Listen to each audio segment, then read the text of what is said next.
Afrique des libertés, bonsoir. Géopolitique africaine. Nous sommes le 23 avril 2025. Nous allons balayer en 4 sujets l'actualité politique africaine. Merci à celles et ceux qui écrivent d'ores et déjà Good Live et qui partagent la présente émission.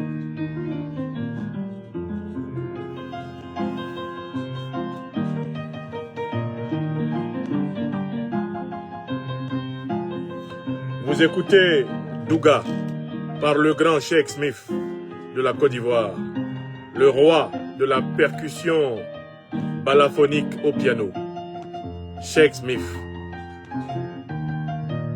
qui aux côtés de sa jeune sœur, Nana Alka Fofana, nous écoute à présent depuis l'au-delà.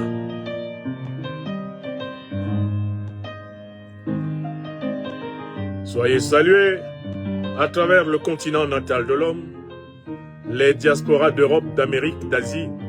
Soyez salués, vous qui êtes dans les océans Atlantiques et Indiens. Bienvenue à ce programme. Nous allons balayer en 4 sujets brûlants l'actualité politique internationale du point de vue de l'Afrique des libertés. Soyez bénis.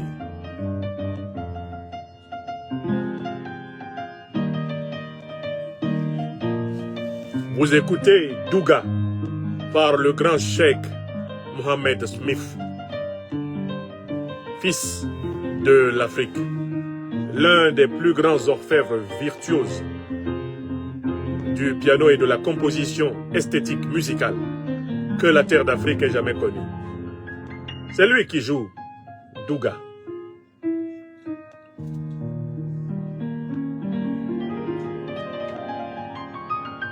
C'est le frère aîné de notre bien-aimé Nana Alka Fofana qui l'a rejoint il y a quelque temps, du côté de nos ancêtres. Bénis soient-ils tous. Dédicace spéciale encore à la famille du professeur Vumbi Yoka Mudimbe, Valentin Yves Mudimbe, l'un des plus grands penseurs africains de tous les temps qui s'en est allé en sa 83e année.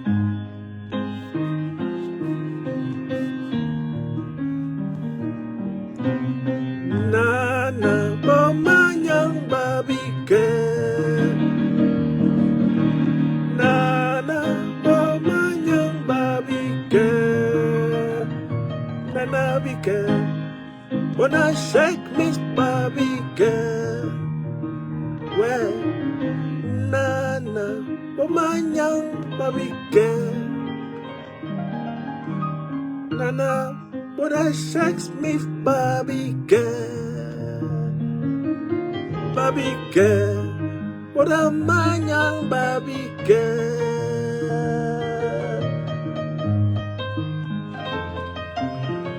Les paroles sont libres, elles sont de moi. C'est une interprétation ajoutée au morceau du grand Sheikh Mohamed Smith, fils de la Guinée de la Côte d'Ivoire, qui chante Douga. Écoutez ce travail, c'est sur un piano comme s'il était sur un balafon. Salut à toi Tiburce Jules Kofi, tu connaissais Sheikh Mohamed Smith et tu m'en as beaucoup parlé.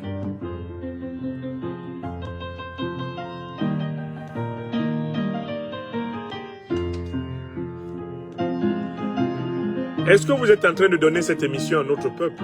Est-ce que vous la gardez pour vous tout seul? Nous allons balayer 4 sujets d'actualité africaine. Merci à celles et ceux qui ont écrit Good Live. Merci à toi Jackson Sin. Merci à celles et ceux qui partagent cette émission sur tous les continents à l'instant où je vous parle et qui font que le quorum soit atteint pour que nous commencions nos travaux. N'ayez pas peur. Vous connaîtrez la vérité et la vérité vous affranchira.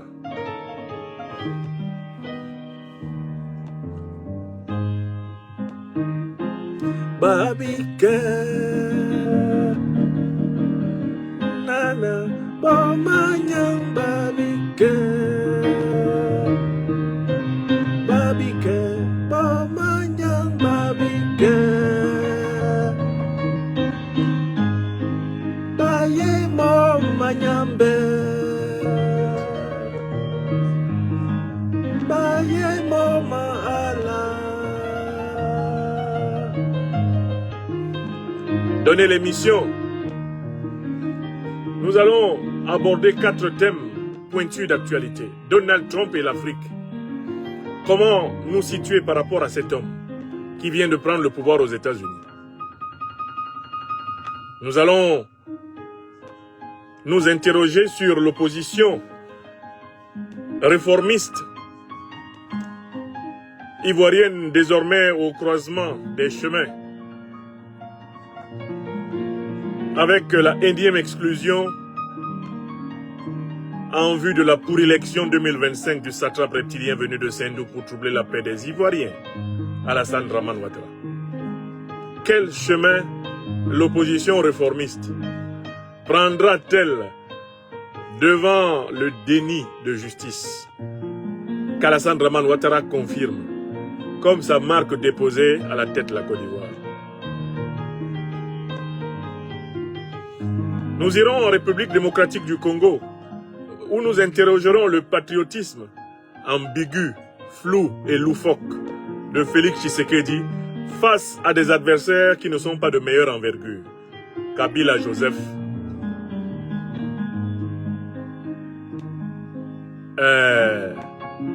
Kagame Paul ou Nanga Corneille, sans oublier Moïse Katumbi. Nous continuerons à appeler le peuple congolais à ne pas tomber dans le panneau du patriotisme frelaté de tous ces leaders politiques de petite envergure qui n'atteignent même pas la cheville du grand Patrice Emery Lumumba.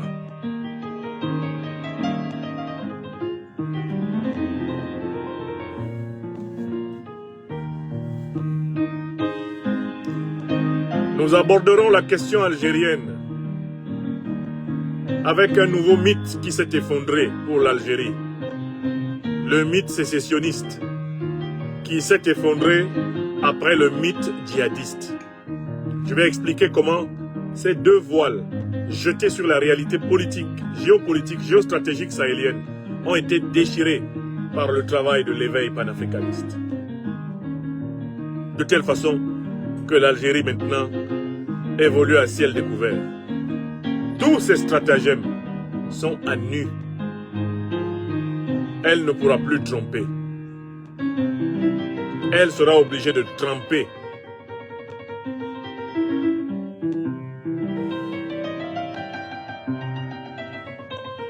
Africaines, Africains, je vous remercie. Merci à celles et ceux qui ont déjà pensé à partager la présente émission, à la donner sur leur réseau. À ceux qui ont écrit, à celles qui ont écrit Good Life pour nous protéger des mains nocives de la répression cybernétique, à celles et ceux qui commenteront avec argument les propos que nous tiendrons dans le cadre de cette émission. Le programme que nous vous proposons ce soir, du fond de cet oratoire, va être composé de 4 points. Il y a 4 sujets que je voudrais aborder ci-devant. Le premier sujet que je voudrais aborder, eh bien, à l'occasion de cette conversation à bâton rompu, c'est le face-à-face entre Donald Trump et l'Afrique. J'ai intitulé ce face-à-face les 2 MAGA qui doivent se faire face. Contrairement aux apparences, il n'y a pas qu'un face-à-face entre Donald Trump et l'Europe, les alliés traditionnels de la puissance américaine. Il n'y a pas qu'un face-à-face entre Donald Trump, le président des États-Unis d'Amérique, et la Chine, son rival juré, presque son ennemi, sa cible ultime. Il y a un face-à-face qui se déroule entre Donald Trump, l'administration américaine actuelle, et l'Afrique. Et je m'en voudrais de laisser les Africaines et les Africains distraits par la nature profonde de ce double jeu. En apparence, Donald Trump ne s'intéresse pas à l'Afrique. Il est concentré sur le conflit russo-ukrainien. En apparence, Donald Trump ne s'intéresse pas à l'Afrique. Il est obsédé par le duel avec le grand rival chinois. Apparemment, Donald Trump ne s'intéresse pas à l'Afrique. Donald Trump serait entièrement consacré à ses frontières, à protéger les frontières américaines. Il serait consacré à son grand projet, énoncé par sa devise MAGA, qui signifie « Make America Great Again ». M pour M de Make, America pour A, Great pour G, et puis A ou E en anglais pour Again. Moi, je voudrais battre en brèche la théorie et l'opinion fort répandue selon laquelle l'Afrique n'intéresse pas Donald Trump. Pour montrer que bien au contraire, il a une manière de s'intéresser à l'Afrique qui a pour but un double objectif. D'une part, maintenir l'influence américaine en Afrique. Et d'autre part, faire que cette influence joue en faveur de son lobby à lui aux États-Unis. Car il ne faut pas oublier que Donald Trump est avant tout un milliardaire, un homme d'affaires américain.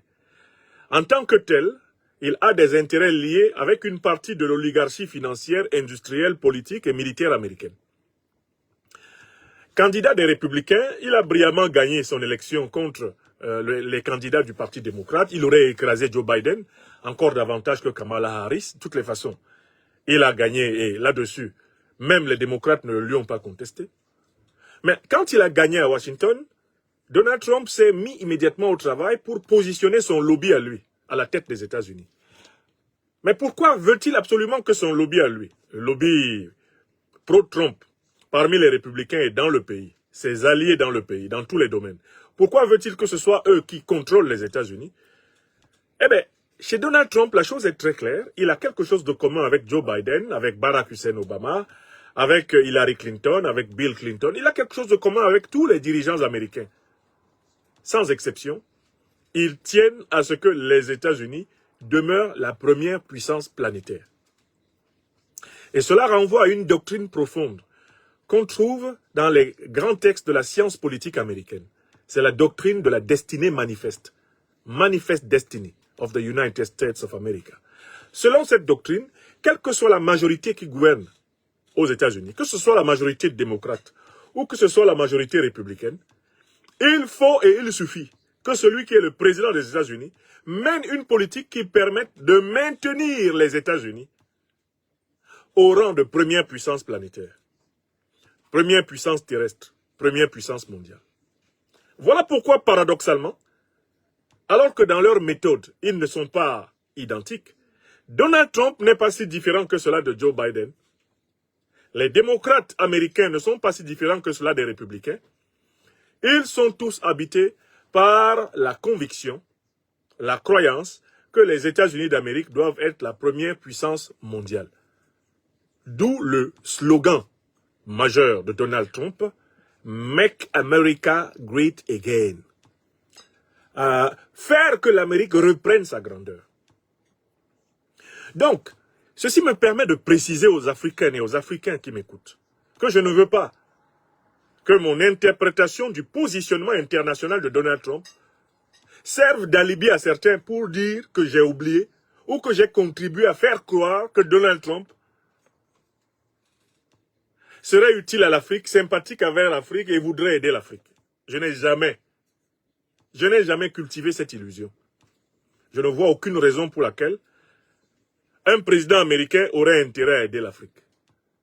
La dernière fois que nous, Africains, dans le monde, avons été traversés par cette illusion, c'est quand un Africain d'origine, par le sang de son père, kenyan, Barack Hussein Obama a été président des États-Unis.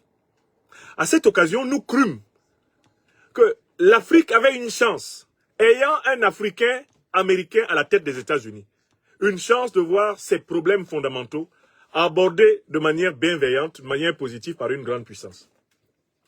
Nous avons été débarrassés de cette illusion car Barack Hussein Obama, c'est le pire président des États-Unis pour l'Afrique. tout au long des 20e, depuis même que les États-Unis existent, là, il n'y a pas un président des États-Unis qui ait fait autant de mal à l'Afrique que l'Africain d'origine, par la lignée paternelle, Barack Hussein Obama.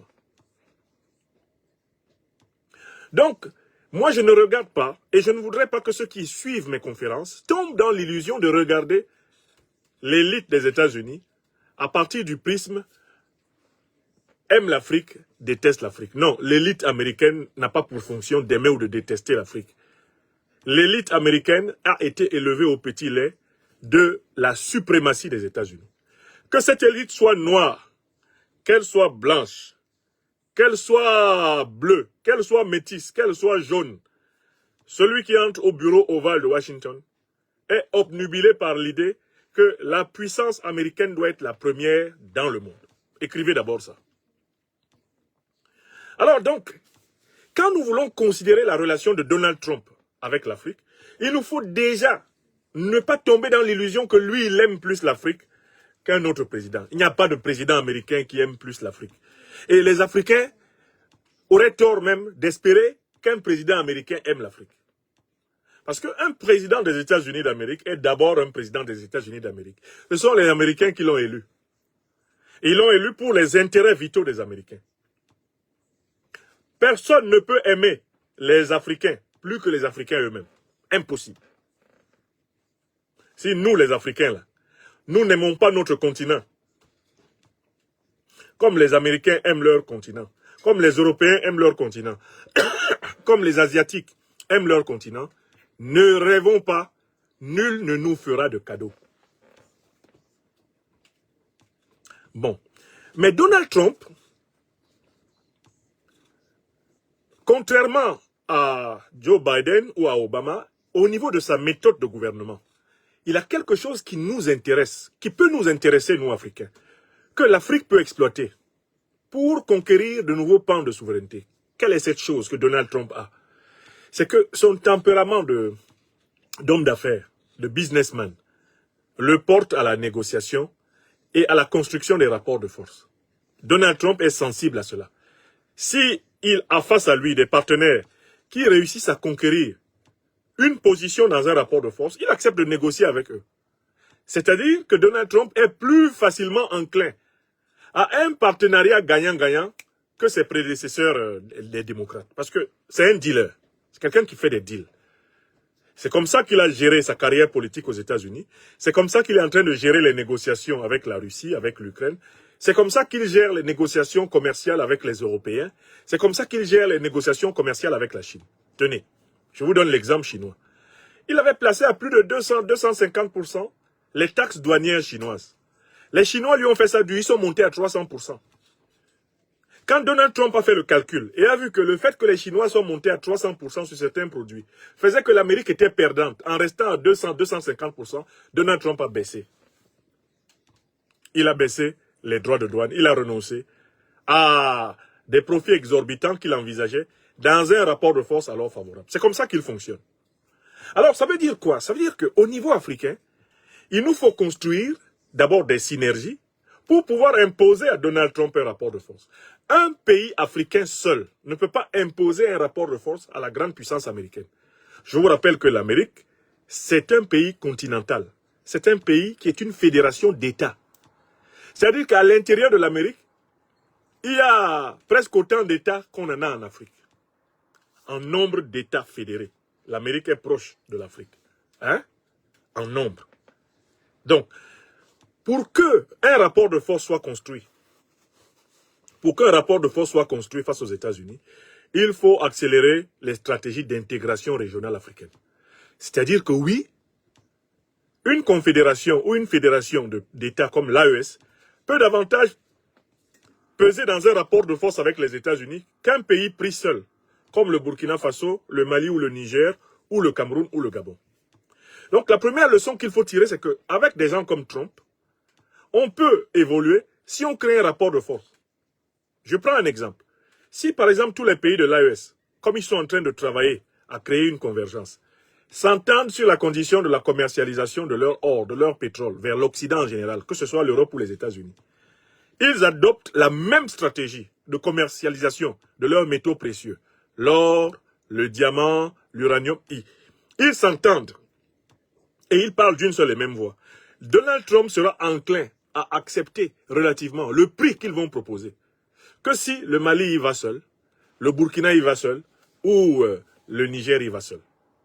Pourquoi? Parce que face à la masse critique des États à rassembler, sachant en plus que ces États sont en train de construire une armée commune, et que ces États bénéficient du soutien militaire de la Fédération de Russie, Donald Trump, une fois que tu as coché plusieurs cases, lui montrant que tu es quelque chose de significatif dans un rapport de force, il négocie avec toi. Mais c'est comme ça que Donald Trump négocie avec Kim Jong-un de la Corée du Nord, que tout le monde diabolise en Occident, du moins l'élite politique occidentale. Lui, il négocie parce qu'il compte le nombre d'ogives nucléaires de Kim Jong-un. Donald Trump s'assoit dans son bureau comme ça, il compte les ogives nucléaires de Kim Jong-un. Il regarde l'industrie militaire de Kim Jong-un. Il regarde son industrie spatiale. Il regarde la puissance de son armée, la discipline de son armée, par rapport, par exemple, à celle de la Corée du Sud. Quand Donald Trump coche tout ça, il dit non, il faut discuter avec le gars là. Je vous donne un autre exemple. C'est la relation que Trump a avec les Iraniens. Vous avez vu quand il est arrivé au pouvoir, Donald Trump aux États-Unis, il a commencé par menacer l'Iran. Il a dit que ça n'allait pas durer, que le développement de l'arme nucléaire iranienne, que vraiment ça allait chauffer, que vraiment les Iraniens, ça n'allait pas tarder. Et on voyait comment, eh bien, les extrémistes israéliens étaient chauds en pensant que Donald Trump allait déclencher immédiatement une guerre avec l'Iran. Quand Donald Trump a fait ça, vous avez vu ce que l'Iran a fait? L'Iran a passé un accord nucléaire avec la Russie. L'Iran a renforcé ses accords de coopération géostratégique avec la Chine. Quand Donald Trump a noté que l'Iran et la Russie avaient désormais un accord de défense mutuel, Donald Trump a pris son calepin, il a noté, avec l'Iran, il faut négocier. Mais oui, parce qu'il a compté les 6000 ogives nucléaires russes. Il a ajouté cela au programme nucléaire iranien, il a dit c'est trop. On ne peut pas se permettre d'attaquer l'Iran. Si l'Iran était beaucoup plus isolé, moi, Trump, je lancerais une campagne tout de suite. Mais là, j'ai bien compté, voilà les négociations américano-iraniennes qui sont en cours. Oui ou non? Donc, il y a une leçon à tirer avec Trump. C'est qu'il faut lui imposer des rapports de force qui lui imposent d'accepter, eh bien, des compromissions, d'accepter des compromis, d'accepter du consensus. Il faut l'amener à se compromettre. Il faut l'amener à signer des compromis. Il faut l'amener au consensus. Mais on n'amène pas Donald Trump au consensus avec des vœux pieux, avec des paroles chrétiennes, je ne sais pas, musulmanes ou même maatiques, avec des paroles doucereuses. Donald Trump ne comprend pas tout ça. Lui, il est un peu comme le personnage de Gou Michel dans certaines de ses vidéos d'il y a une quinzaine d'années. Et il disait, le personnage de Gou Michel dit là-dedans, no pity in business. No pity in business. Vous vous souvenez des micro-vidéos de Gou Michel dans lesquelles il montrait un personnage qui constamment était flanqué de son avocat, Maître Bataka, et qui semait la panique à Abidjan. Parce que chaque fois qu'il tombait sur quelqu'un, eh bien, il lui imposait une négociation dans laquelle il gagnait. Donald Trump fonctionne comme ça. C'est un négociant, c'est un commerçant, c'est un marchand, c'est un constructeur de rapports de force. Et l'Afrique doit donc se rassembler en fédération régionale, en fédération continentale pour faire face à ces grands ensembles internationaux que sont justement les États-Unis d'Amérique, la Fédération de Russie, la Chine, la République populaire chinoise, toutes ces grandes puissances-là, il faut que l'Afrique construise des grandes puissances. Mais il y a un troisième point que je voudrais souligner. Oui, il s'appelait Kofi Gombo. Merci ça donc. Là, Gou Michel, dans les vidéos auxquelles je fais référence, s'appelait Kofi Gombo. Je me souviens même du jingle de ces vidéos qui me faisait tellement rire. Kofi Gombo, la la la la la. No pity in business. C'est Donald Trump ça. Maintenant, il y a un troisième point qu'il faut souligner. Donald Trump dit, I want to make America great again. Je veux redonner à l'Amérique sa grandeur. Mais ça tombe bien. Les panafricanistes disent, we want to make Africa great again. Donc, nous, les panafricanistes, nous avons aussi notre MAGA. Make Africa great again. Mais pendant plus de 3500 ans, l'Afrique a été la grande puissance de la planète Terre. Sous la civilisation, eh bien, pharaonique. De Kémite. Donc, nous aussi, nous sommes porteurs de l'ambition de Make Africa Great Again. Redonner à l'Afrique la puissance nécessaire pour que ses ressortissants soient respectés dans toute leur dignité d'être humain sur tous les continents. C'est notre ambition. C'est la finalité du pan-africanisme. Je rappelle bien que dans pan-africanisme, il y a toujours deux mots qu'il faut bien connaître. Pan, qui renvoie à la totalité, au monde entier. Africanisme renvoie à la valorisation de la civilisation africaine. Donc le panafricanisme, historiquement, est né dans les diasporas en Amérique du Nord. Il a migré ensuite dans les diasporas africaines en Europe. Puis il est descendu sur le continent africain avec les luttes d'indépendance, les guerres de libération. C'est ça l'histoire du panafricanisme. Je me désole toujours de lire encore sur les réseaux sociaux des commentaires de personnes qui ne connaissent même pas les grandes catégories de l'histoire du panafricanisme et qui pensent qu'un panafricaniste, c'est quelqu'un qui vit nécessairement dans un village en Afrique. Ce n'est pas vrai. Un panafricaniste, c'est quelqu'un qui défend la dignité, la souveraineté, l'égalité de l'humanité des Africains sur tous les continents. Écrivez ça. Celui qui ne sait pas ça n'a toujours pas écouté le mot pan dans le mot pan-africanisme. Allez vérifier la racine en latin ou en grec du mot pan. Ça renvoie au monde entier. Je dis bien le monde entier. Un panafricaniste, c'est quelqu'un qui défend la dignité de l'humanité africaine dans le monde entier. Où que les Africains vivent sur la terre. Le panafricaniste est celui qui veille à ce qu'ils soient considérés à part entière comme des humains. Que l'Africain soit en Amérique, qu'il soit en Europe, qu'il soit en Afrique, qu'il soit en Asie, ou qu'il soit dans les îles des deux océans. Nous nous battons pour qu'il soit entièrement respecté dans sa dignité humaine. Non même pas pour qu'il soit supérieur à l'Européen, à l'Asiatique ou à l'Américain. Non, pour qu'il soit traité en égale humanité. Car il y a, sur le plan des principes, une fraternité de toute l'espèce humaine. Nous veillons à la faire respecter. Et c'est cela le panafricanisme. Certains confondent le panafricanisme avec le micronationalisme postcolonial et même néocolonial. C'est pas la même chose. Je vois parfois des commentaires. Hey, un panafricaniste qui vit en Europe. Toi qui as souvent écrit ça, n'écris plus jamais ça parce que c'est le signe de ton ignorance, de ton inculture historique. Les premiers panafricanistes étaient des Américains. La seconde vague des panafricanistes, c'était des Européens africains. Avant les Américains africains, ensuite les Européens africains. Et les Africains africains, c'est la troisième vague du panafricanisme. Troisième vague. Écrivez ça et allez lire les manuels d'histoire. Allez lire même l'histoire de l'évolution de l'idée. Vous verrez qu'elle a suivi le chemin que je vous indique. Donc, un panafricaniste peut vivre partout, à condition qu'il soit un agent de la conscience, de la dignité, de l'égalité, de la fraternité humaine, et qu'il soit un défenseur contre les discriminations anti-africaines. Il vit là où il veut, le panafricaniste. Nous sommes panafricanistes partout sur la terre. Nous le sommes en Europe, en Afrique, en Asie, en Amérique, en Orient. Nous le sommes dans les océans, dans les mers, dans les îles et les péninsules.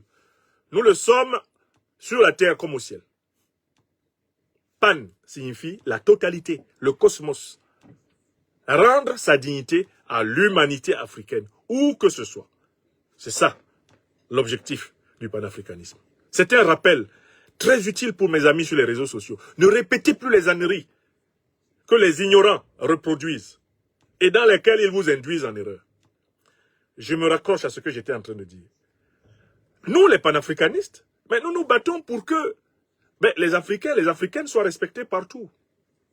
Donald Trump would like to make America great again. Ça tombe bien. We, panafricanistes, we would like to make Africa great again. Donc, en fait, une fois que nous aurons constitué des puissances régionales, des puissances continentales, des alliances et des lobbies, mais il faut appliquer le principe de réciprocité comme les Chinois le font à Donald Trump. Vous avez bien vu que Donald Trump, il fait ces trucs-là à des gens qui n'ont pas la capacité de lui rendre l'appareil. Il a essayé sur les Chinois. Vous avez vu la réponse chinoise?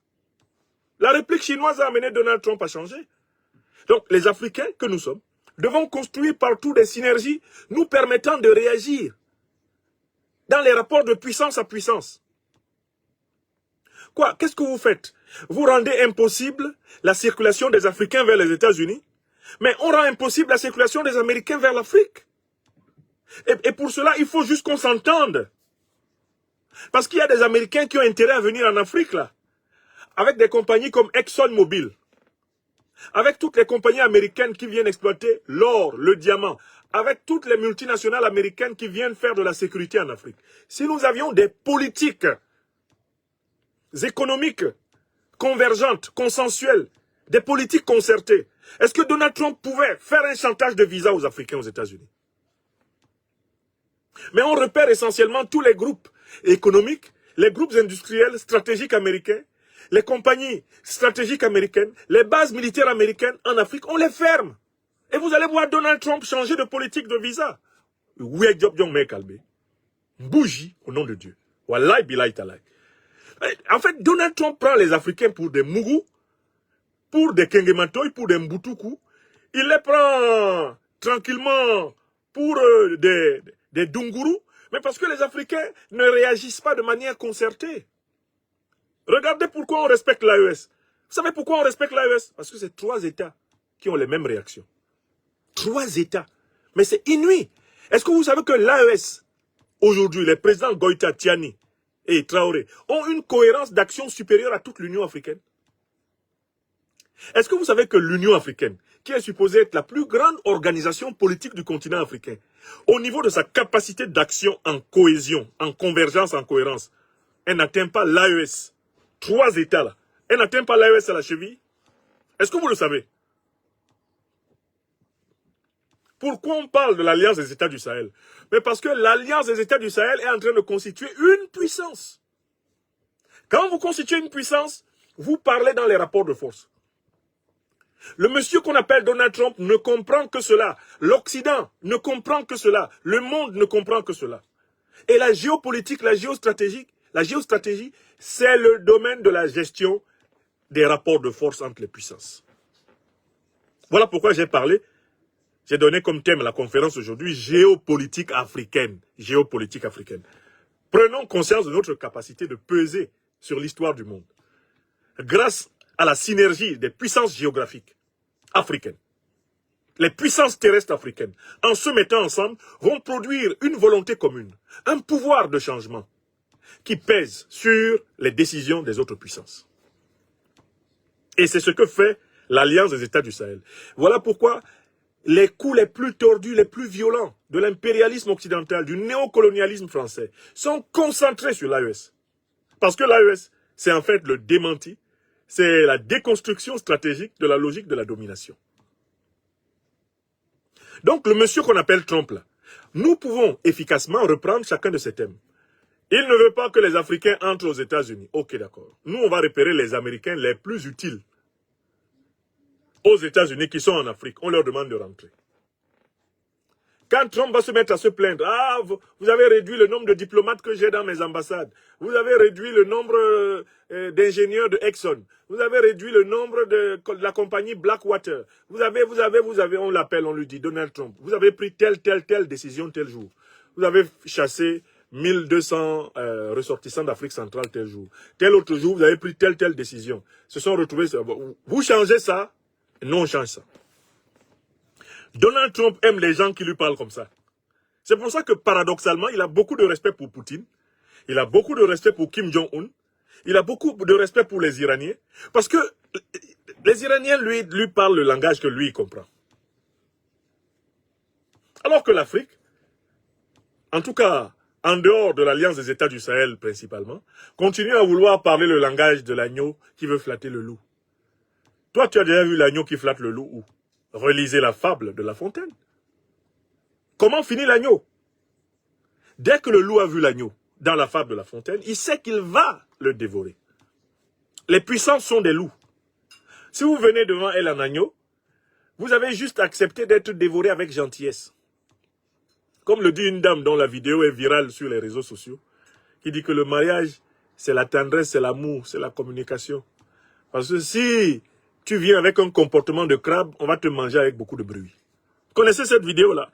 J'écoute parfois, hein, il y a des sagesses populaires très profondes. Si tu viens dans le mariage avec un comportement de crabe, on va te manger avec beaucoup de bruit.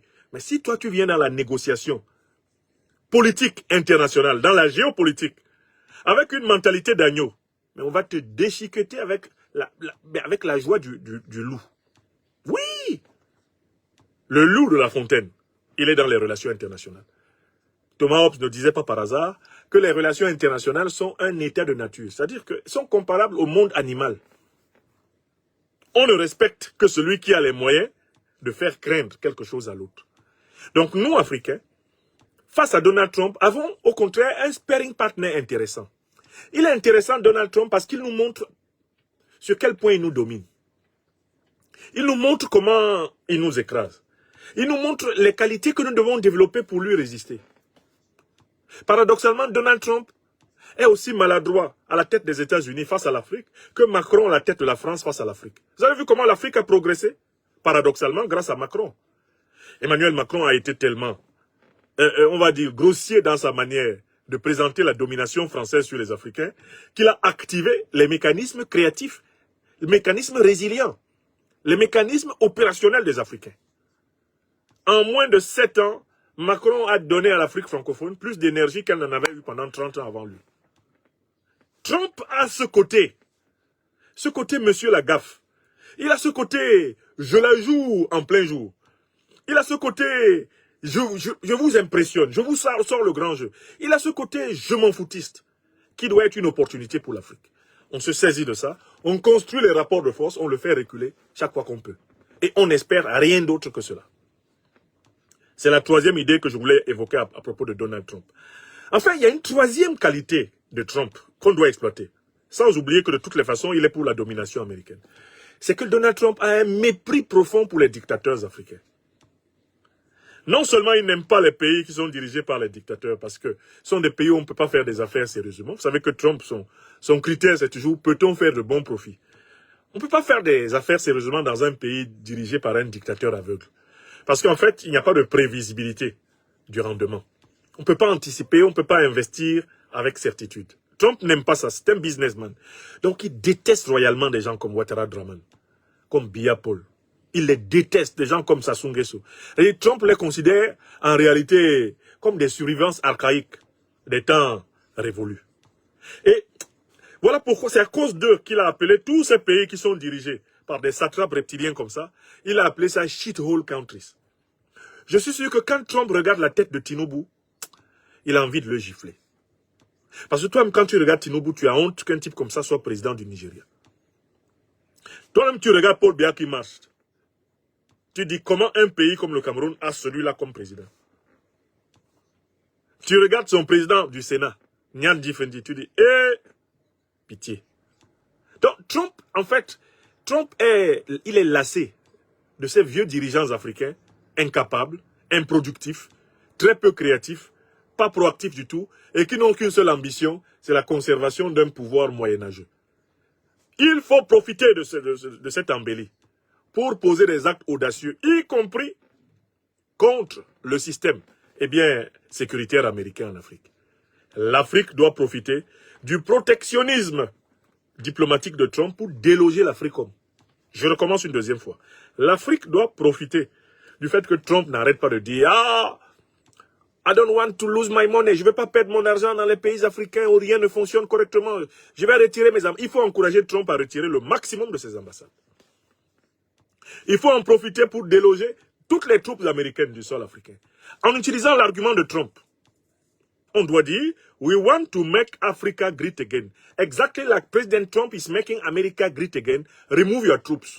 All Yankees troops go home in America. » C'est-à-dire que Trump il a des dégamages dans son langage qui nous permettent de prendre dans sa bouche notre piment. On peut manger notre piment dans la bouche de Trump. Une bonne partie de ses slogans protectionnistes, anti-immigrationnistes, c'est du pain béni pour des Africains qui se concertent. On dit, il a dit ça? Ah d'accord, ok, il a des troupes au Ghana. John Mahama Dramani, s'il te plaît, demande aux troupes américaines de quitter le Ghana dans les 48 heures. On va voir ce que ça va donner. Mais demande-leur de partir dans les 48 heures.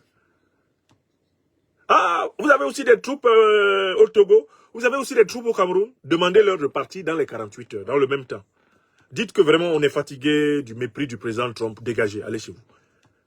N'ayez pas peur. Même Mahamat Idriss Déby Itno, qui est pourtant sorti de la cuisse du néocolonialisme français en 2021, il a fait partie de l'armée française. Il a fait partie des troupes américaines. N'ayez pas peur. Le maréchal président du Tchad l'a fait. Même ses opposants étaient étonnés. Ses opposants ne pensaient pas qu'il le ferait. Ses pires opposants étaient sûrs que jamais il n'inscrirait son nom dans ce côté de l'histoire. Il leur a dit, il faut partir. Vous avez jusqu'à la fin du mois de janvier 2025 pour circuler de chez moi. Et ils sont partis. Donc, Trump offre des opportunités pratiques aux dirigeants africains. Et à ceux d'entre eux qui ont encore ne serait-ce qu'une véritable fibre ou même une certaine pitié pour leur peuple. Trump, c'est le Macron américain. Il faut sauter sur ses erreurs. Il faut sauter sur ses bourdes. Il faut sauter sur ses maladresses et les transformer en victoires africaines. Je vous en supplie. Moi, je ne suis pas fâché des décisions que prend le président Donald Trump. Quand j'apprends que, il a décidé d'interdire à tel ou tel ressortissant de tel ou tel pays de venir chez lui. Il a coupé l'aide de l'USAID. Mais il faut en profiter pour regarder quels sont les intérêts américains chez vous et les enlever aussi. Vous pouvez en profiter pour les nationaliser. Ils ont une compagnie pétrolière chez vous, une compagnie gazière, une banque. Vous en profitez pour récupérer ça. Et Donald Trump, quand il va voir que c'est devenu une politique africaine systématique, quand il va voir que toute l'Afrique commence à lui répondre du tic au tac et de manière synergique, Donald Trump va venir à la table de négociation dire « We can deal together. Let me tell you, I'm telling you, we can deal together. I think that we have to work together in the same path of progress. Yes, I'm Donald Trump, I'm telling you. » C'est comme ça qu'il est. Il vous chauffe. Vous le chauffez, il commence à vous sourire. Là, vous pouvez lui sourire aussi. Il ne marche que comme ça. On dit donc de lui que c'est l'homme qui souffle le chaud et le froid. Mais il faut apprendre à souffler le chaud et le froid comme lui. Et les Africains ne peuvent pas le faire individuellement. Les États africains individuellement ne peuvent pas créer un véritable rapport de force avec la puissance américaine. Il faut que ce soit des alliances d'États africains, des confédérations d'États africains, des fédérations d'États africains. Mes chers amis, voilà ce que je voulais démontrer sur ce premier point. Donc, saisissons la chance que nous offre Trump pour faire de l'Afrique, eh bien, un grand pôle géopolitique. Toutes les décisions que Trump prend, inspirons-nous-en pour agir en synergie d'États africains et prendre des décisions comparables. En synergie d'États africains et prendre des décisions comparables. Voilà un chemin. Voilà ce que je voulais dire sur le cas Trump. Ne nous trompons pas sur lui. Il n'est pas venu là pour les Africains. Des Africains, ils se soucient comme de l'an 40. Et c'est son droit. C'est le président des Américains. Quand nous avons eu un Américain à la tête des États-Unis, un Américain d'origine africaine à la tête des États-Unis, nous avons rêvé. Mais il nous a sortis de notre sommeil dogmatique. Obama. Plus jamais. Ceux qui ont vécu l'épisode Obama et qui l'ont étudié ne compteront sur un président américain en Afrique. Plus jamais.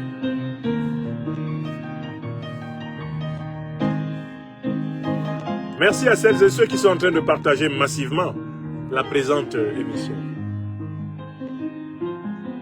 Nous passons au deuxième sujet.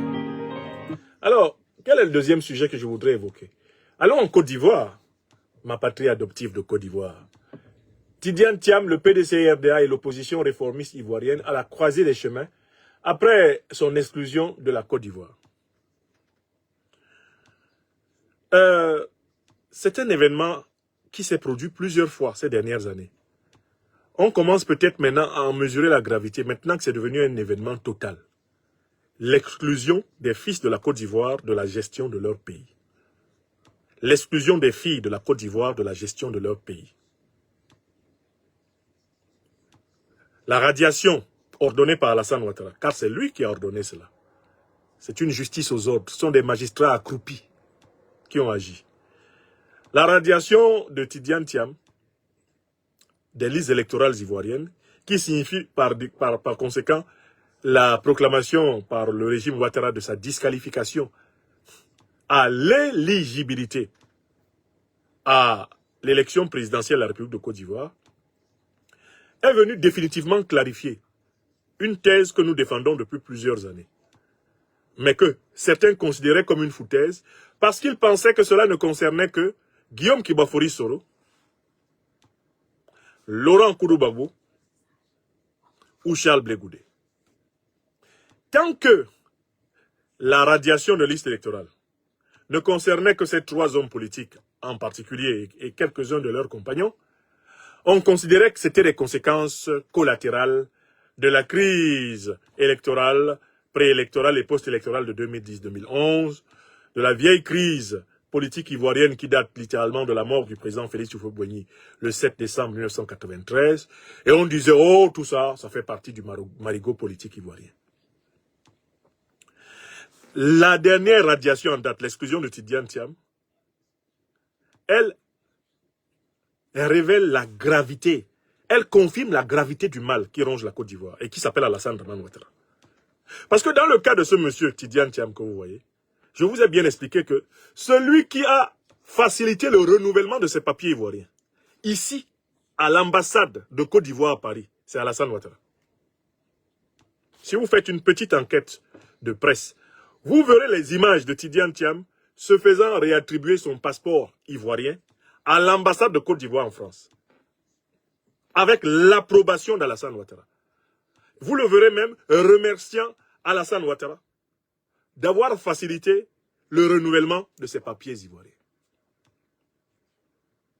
C'est-à-dire qu'Alassane Ouattara s'est comporté comme s'il avait donné à quelqu'un qui est pourtant ivoirien de naissance. Parce que Tidiane Thiam, là, il est ivoirien de naissance. Je vois même qu'il est né en plus en Côte d'Ivoire. Ivoirien de naissance, né en Côte d'Ivoire. D'accord? Alassane Ouattara se comporte comme si c'est lui qui a donné la nationalité ivoirienne à Tidiane, en lui renouvelant son passeport. Il y a 2 ou 3 ans, ici à Paris. Et par conséquent, Alassane Ouattara partant du principe que c'est lui qui donne la nationalité ivoirienne, ben, il part aussi du principe qu'il peut la retirer à tout le monde. C'est moi qui ai donné. C'est qui le meilleur? Mais qui a voulu que Tidiane ait des papiers ivoiriens? C'est moi. Qui a décidé qu'il ne les ait plus? C'est moi. Donc Alassane Dramane Ouattara, son comportement envers Tidiane Thiam est l'indication qu'en fait, globalement, il considère que ben, la nationalité ivoirienne, c'est lui qui la détermine. Il n'y a plus de nationalité ivoirienne en vertu de la loi.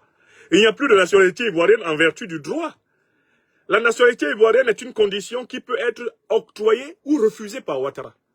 Parce que son comportement envers le président Gbagbo, envers Charles Blé Goudé, envers le président Guillaume Kibafori Soro, c'est un comportement de quelqu'un qui inclut ou exclut le Côte d'Ivoire qui il veut, qui dit qui a le droit d'avoir des droits en Côte d'Ivoire et qui n'a pas le droit. Mais tant qu'il le faisait contre eux, en raison du passif politique qui les oppose et même qui les compose, on pensait que c'était de la politique politicienne. Ce qu'on n'avait pas vu, c'est qu'Alassane Ouattara se comporte réellement en propriétaire de la Côte d'Ivoire. Et que la nationalité ivoirienne est un brevet qu'Alassane Ouattara peut retirer ou donner à tout moment à qui il veut. Oui, c'est ce qui donne l'incongruité qui veut que...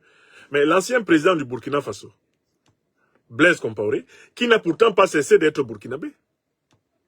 Ah oui, parce que Blaise Compaoré n'a pas cessé d'être burkinabé. Mais Alassane Ouattara lui a octroyé la nationalité ivoirienne et il est dans les listes électorales ivoiriennes. Est-ce que vous comprenez ça? C'est-à-dire qu'Alassane Ouattara peut faire de quelqu'un qui a une nationalité étrangère un Ivoirien. Il peut faire de quelqu'un qui est Ivoirien de naissance un apatride. Alassane Ouattara peut faire d'un Ivoirien de naissance un Ivoirien, c'est-à-dire nier la naissance ivoirienne pour considérer que c'est lui qui naturalise les Ivoiriens ivoiriens. Et Alassane Ouattara peut dénaturaliser un Ivoirien qu'il a naturalisé. Tout comme Alassane Ouattara peut dénationaliser un Ivoirien que la loi et la naissance font être national. Est-ce que vous imaginez l'exorbitance?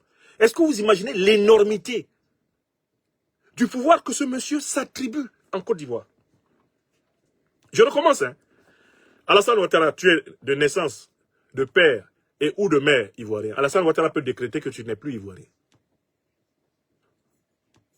C'est ce qui se passe là. Hein. Alassane Ouattara peut décréter que toi qui es de père et ou de mère ivoirien, donc tu es ivoirien de naissance, Alassane Ouattara peut décider que lui, il fait encore de toi un ivoirien nouveau. C'est pour ça qu'il a créé le concept d'ivoirien nouveau. Mais en fait, les gens n'ont pas vu que l'ivoirien nouveau, c'était la négation de l'ivoirien normal, de l'ivoirien national, de l'ivoirien qui a des droits. Parce qu'à partir du moment où Alassane Ouattara peut créer un ivoirien nouveau, il veut dire que ceux qui sont ivoiriens en vertu de la loi ancienne ne sont pas ivoiriens. Pour être ivoirien, il faut être nouveau tel que lui Ouattara veut. C'est-à-dire, il faut être ouattarisé. L'ivoirien nouveau de Ouattara, là, c'est l'ivoirien ouattarisé. C'est-à-dire, c'est l'ivoirien version Alassane Ouattara. Puisqu'il nie la validité de la loi ivoirienne. Il nie la validité de la nationalité ivoirienne par l'affiliation, la nationalité ivoirienne par le sol. Alassane Ouattara nie tout ça, il nie tout ça. Il dit que désormais, en Côte d'Ivoire, tu es ivoirien si moi. Oui, si moi, Ouattara, j'ai dit que tu es ivoirien, tu es ivoirien. Mais il y a un troisième cas de figure, je vous invite à le noter.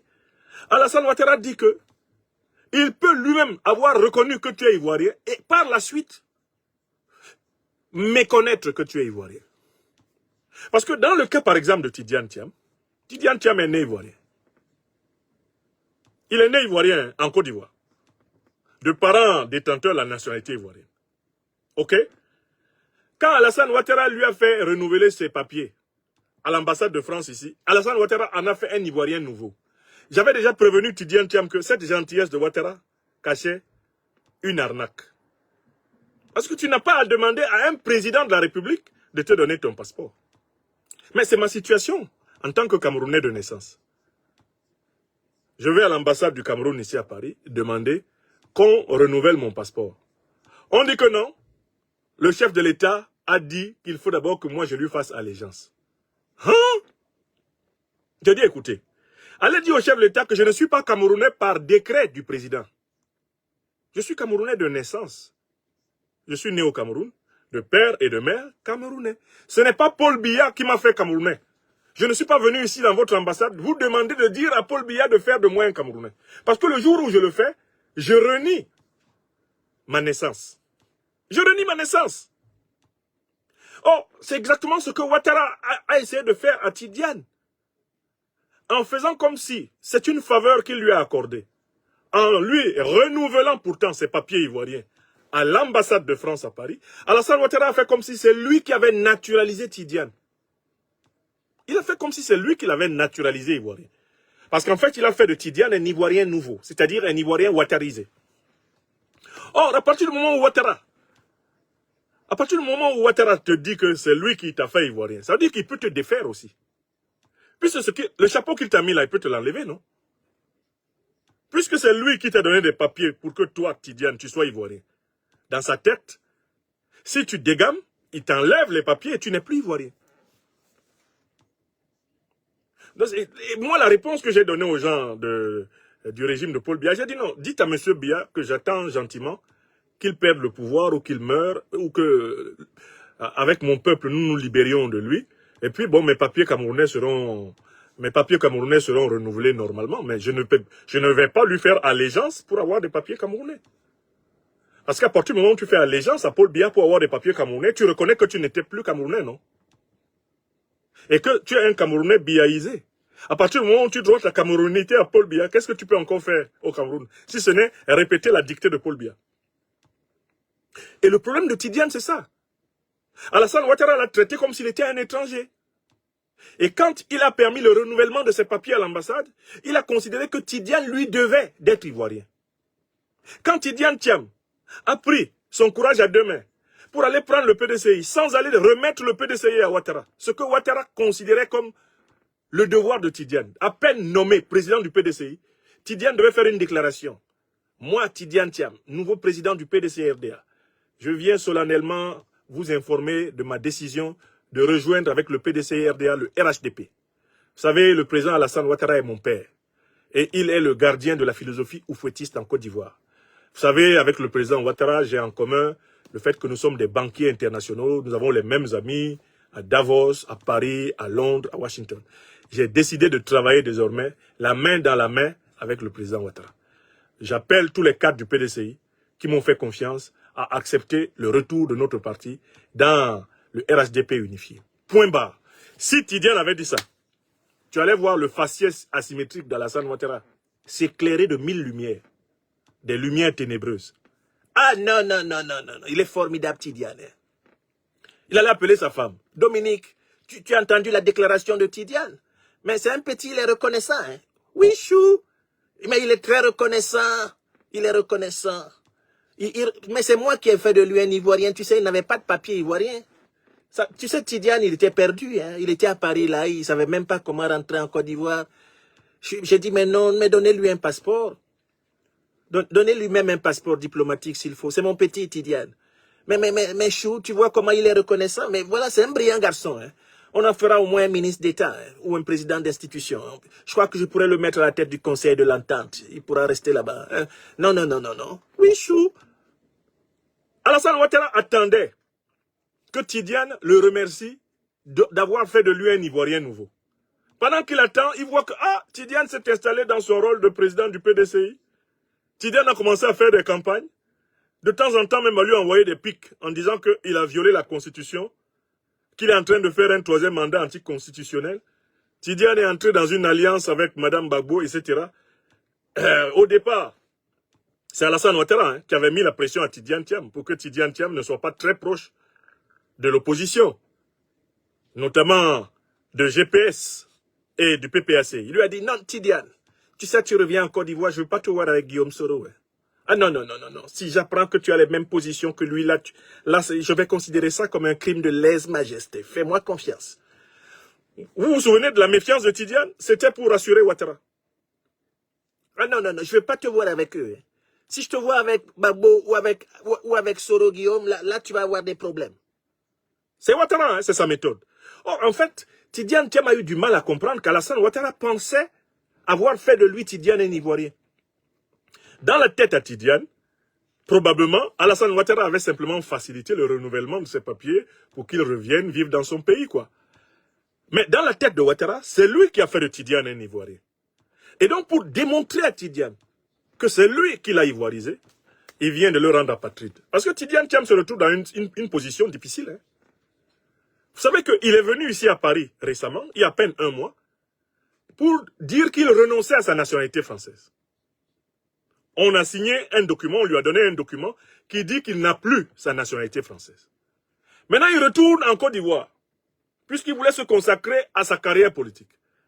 Il retourne en Côte d'Ivoire où il a été élu président du PDCI-RDA en ses qualités d'Ivoirien, où il se prépare à battre campagne et où il a des sondages particulièrement flatteurs qui lui font grand bruit dans la tête. Quand il revient, Alassane Ouattara lui enlève la nationalité ivoirienne. Parce que l'enlever des listes électorales, là, au motif qu'il n'a pas prouvé qu'il est ivoirien, c'est dire qu'il n'est pas ivoirien. Donc Tidiane se retrouve maintenant, selon Ouattara, ni ivoirien ni français. Il se retrouve dans une situation d'apatridie, ce qui est interdit par le droit international. Est-ce que vous vous rendez compte de la méchanceté de Ouattara Draman?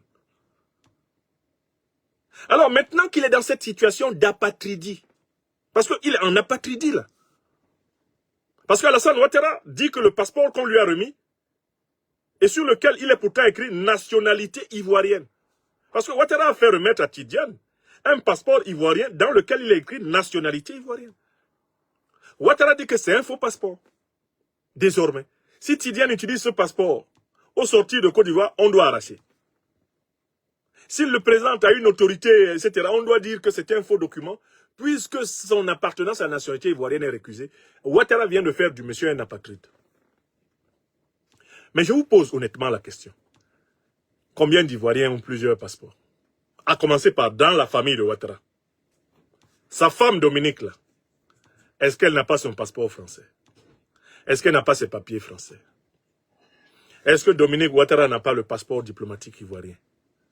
Est-ce qu'elle n'a pas le passeport de national ivoirien?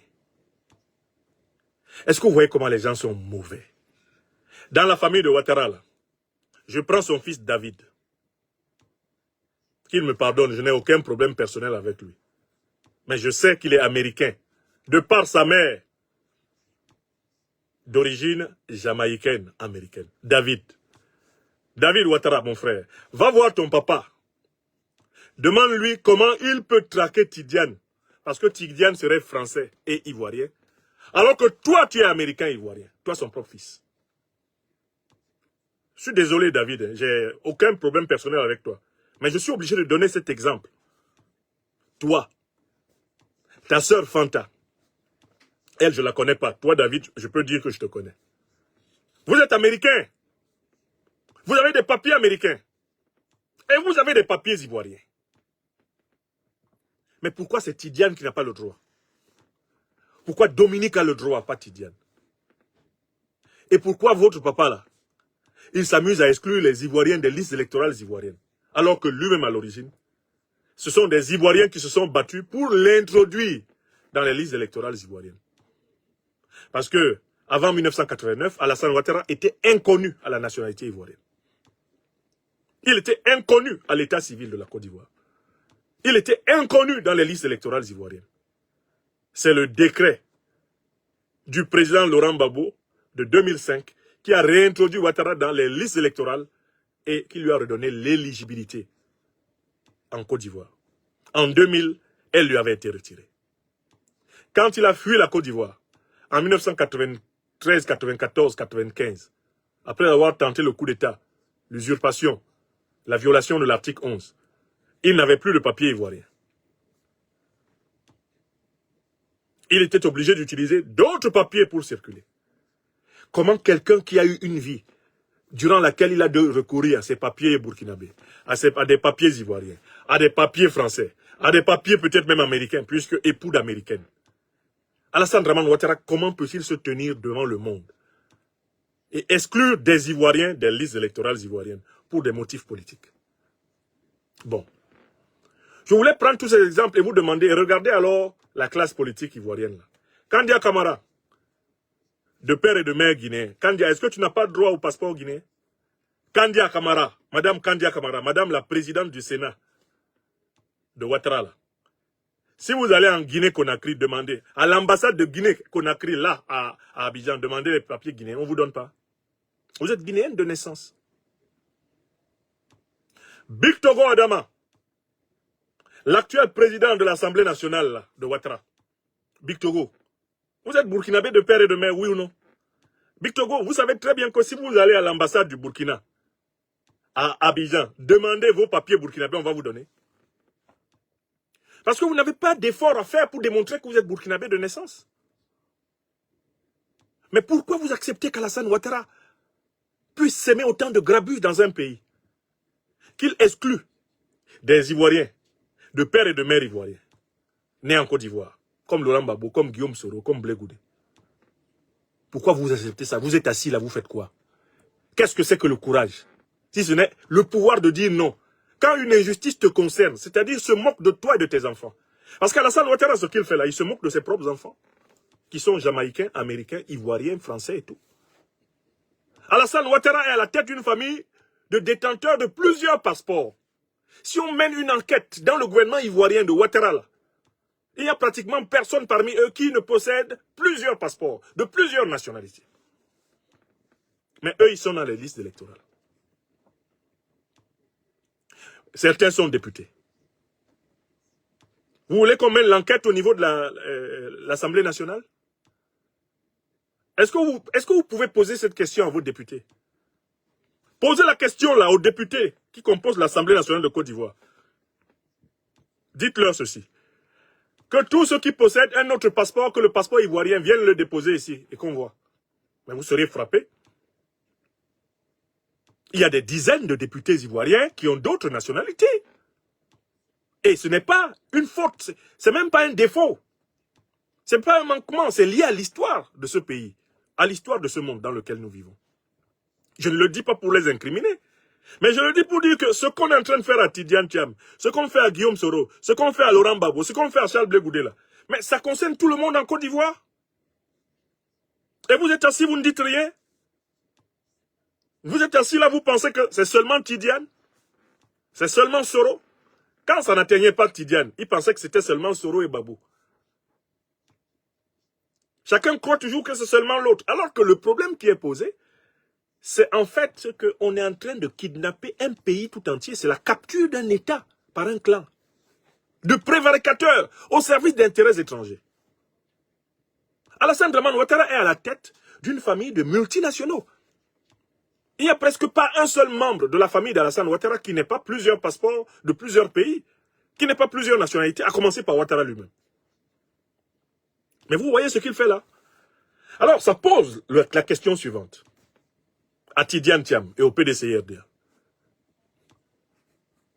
Quel est le chemin à utiliser pour revendiquer leurs droits? Tidiane Thiam a fait un discours hier dans lequel il a dit qu'il ne va pas renoncer à ce combat, il ne va pas accepter cette décision. Mais la grande question des Ivoiriens, c'est quelle est la méthode? Il va porter plainte contre Alassane Ouattara devant la Cour africaine des droits de l'homme et des peuples. Alassane Ouattara ne la reconnaît plus. Même quand cette cour était légitime, Alassane Ouattara a refusé d'appliquer les décisions de la Cour africaine des droits de l'homme et des peuples qui lui enjoignait de réinscrire Guillaume Soro dans la liste électorale, de le laisser être éligible. Réinscrire Laurent Gbagbo dans la liste électorale et le laisser être éligible. Donc, Tidiane Thiam sait que s'il passe par la Cour africaine des droits de l'homme, il aura le même résultat que Guillaume Soro et Laurent Gbagbo ont eu. Le nom de Ouattara. Il va passer par où?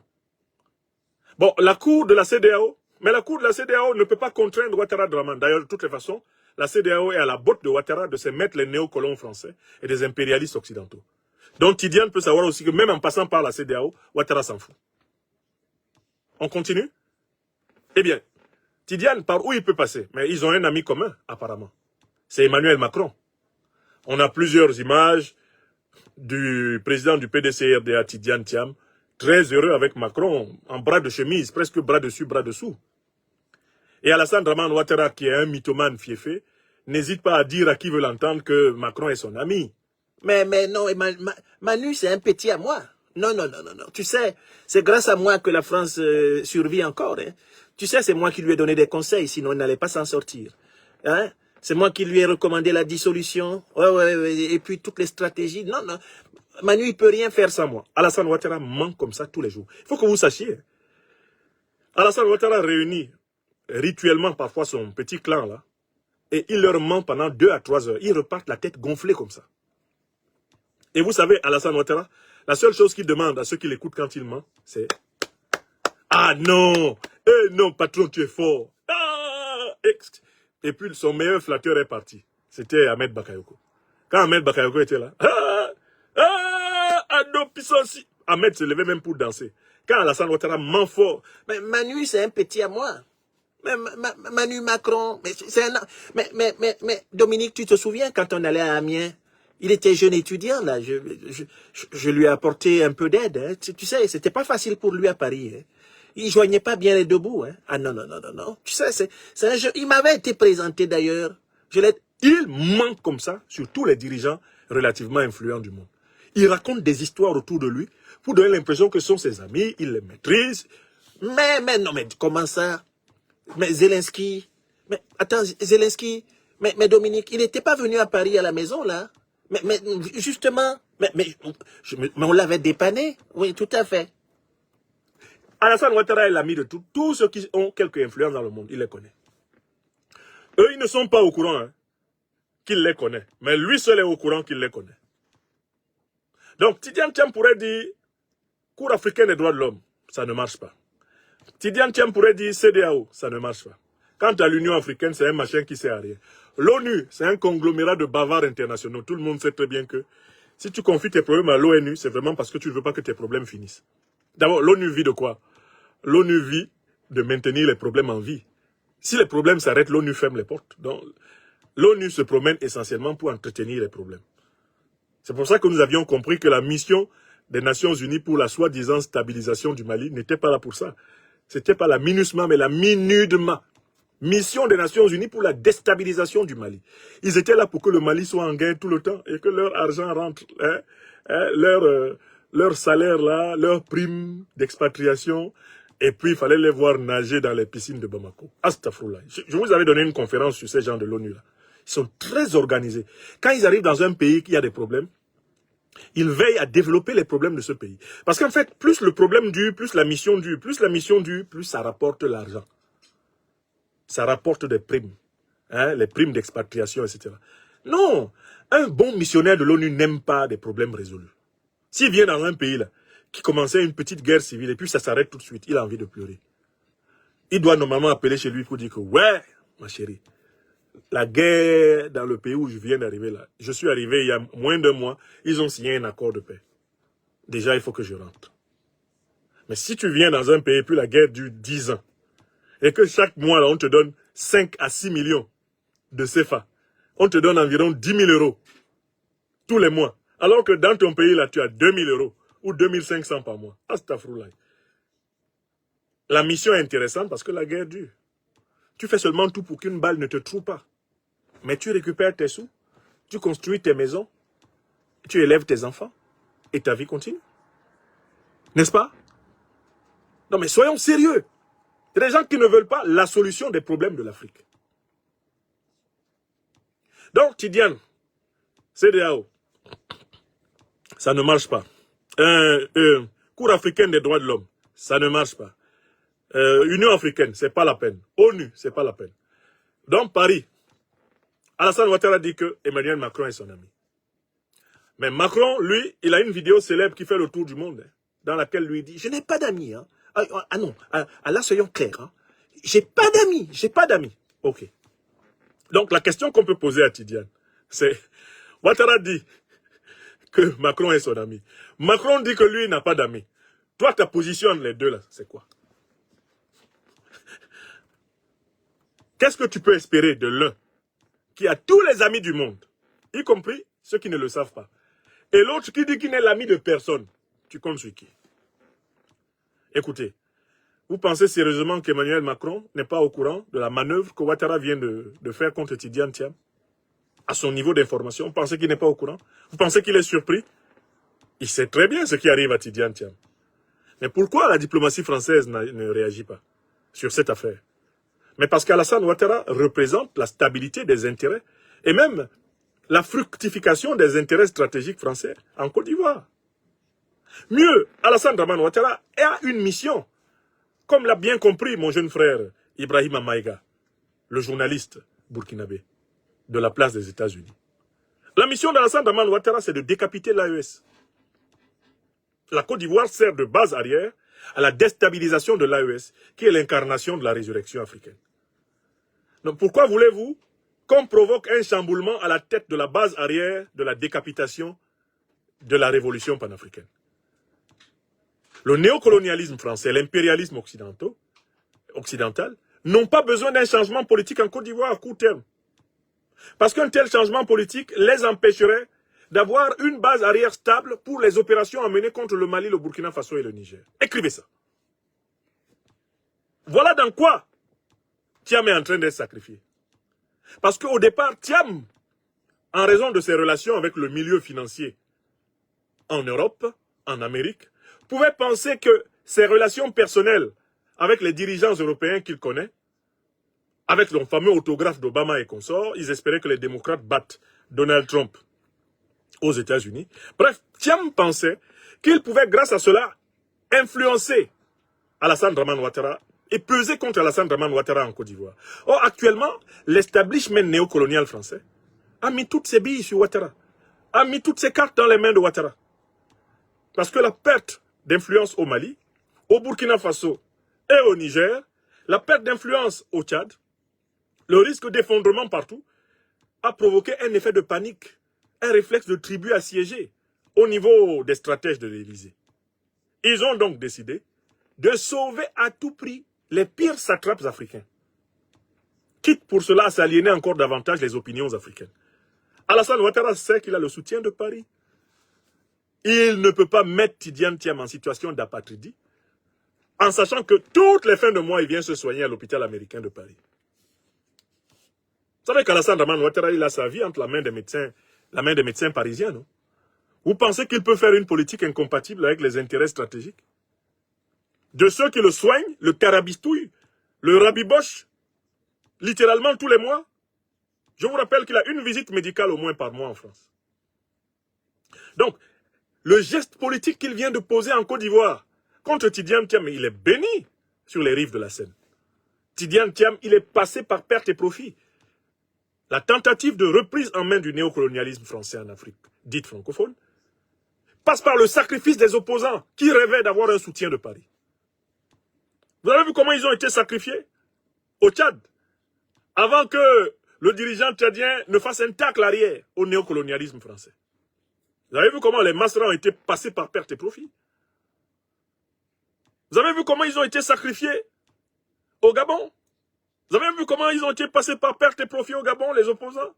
Ceux qui espéraient de Paris un regard, un soutien face au dansoman général Oligui Nguema. Vous avez vu comment ils ont été traités? Ignorés.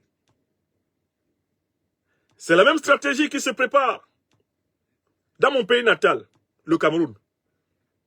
On snobe complètement l'opposition, on essaie de sauver le dictateur s'il est encore physiquement capable d'être présentable, ou alors on impose un coup d'État par un officier néocolonial.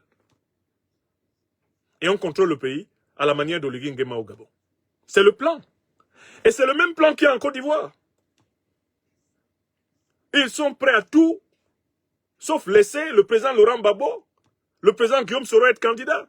Parce que si Laurent Gbagbo, Guillaume Soro sont candidats, la probabilité que l'opposition gagne l'élection présidentielle ivoirienne est de 100%. Je dis bien, la probabilité que l'opposition gagne l'élection présidentielle ivoirienne est de 100% si Laurent Gbagbo et Guillaume Soro sont candidats dès le premier tour.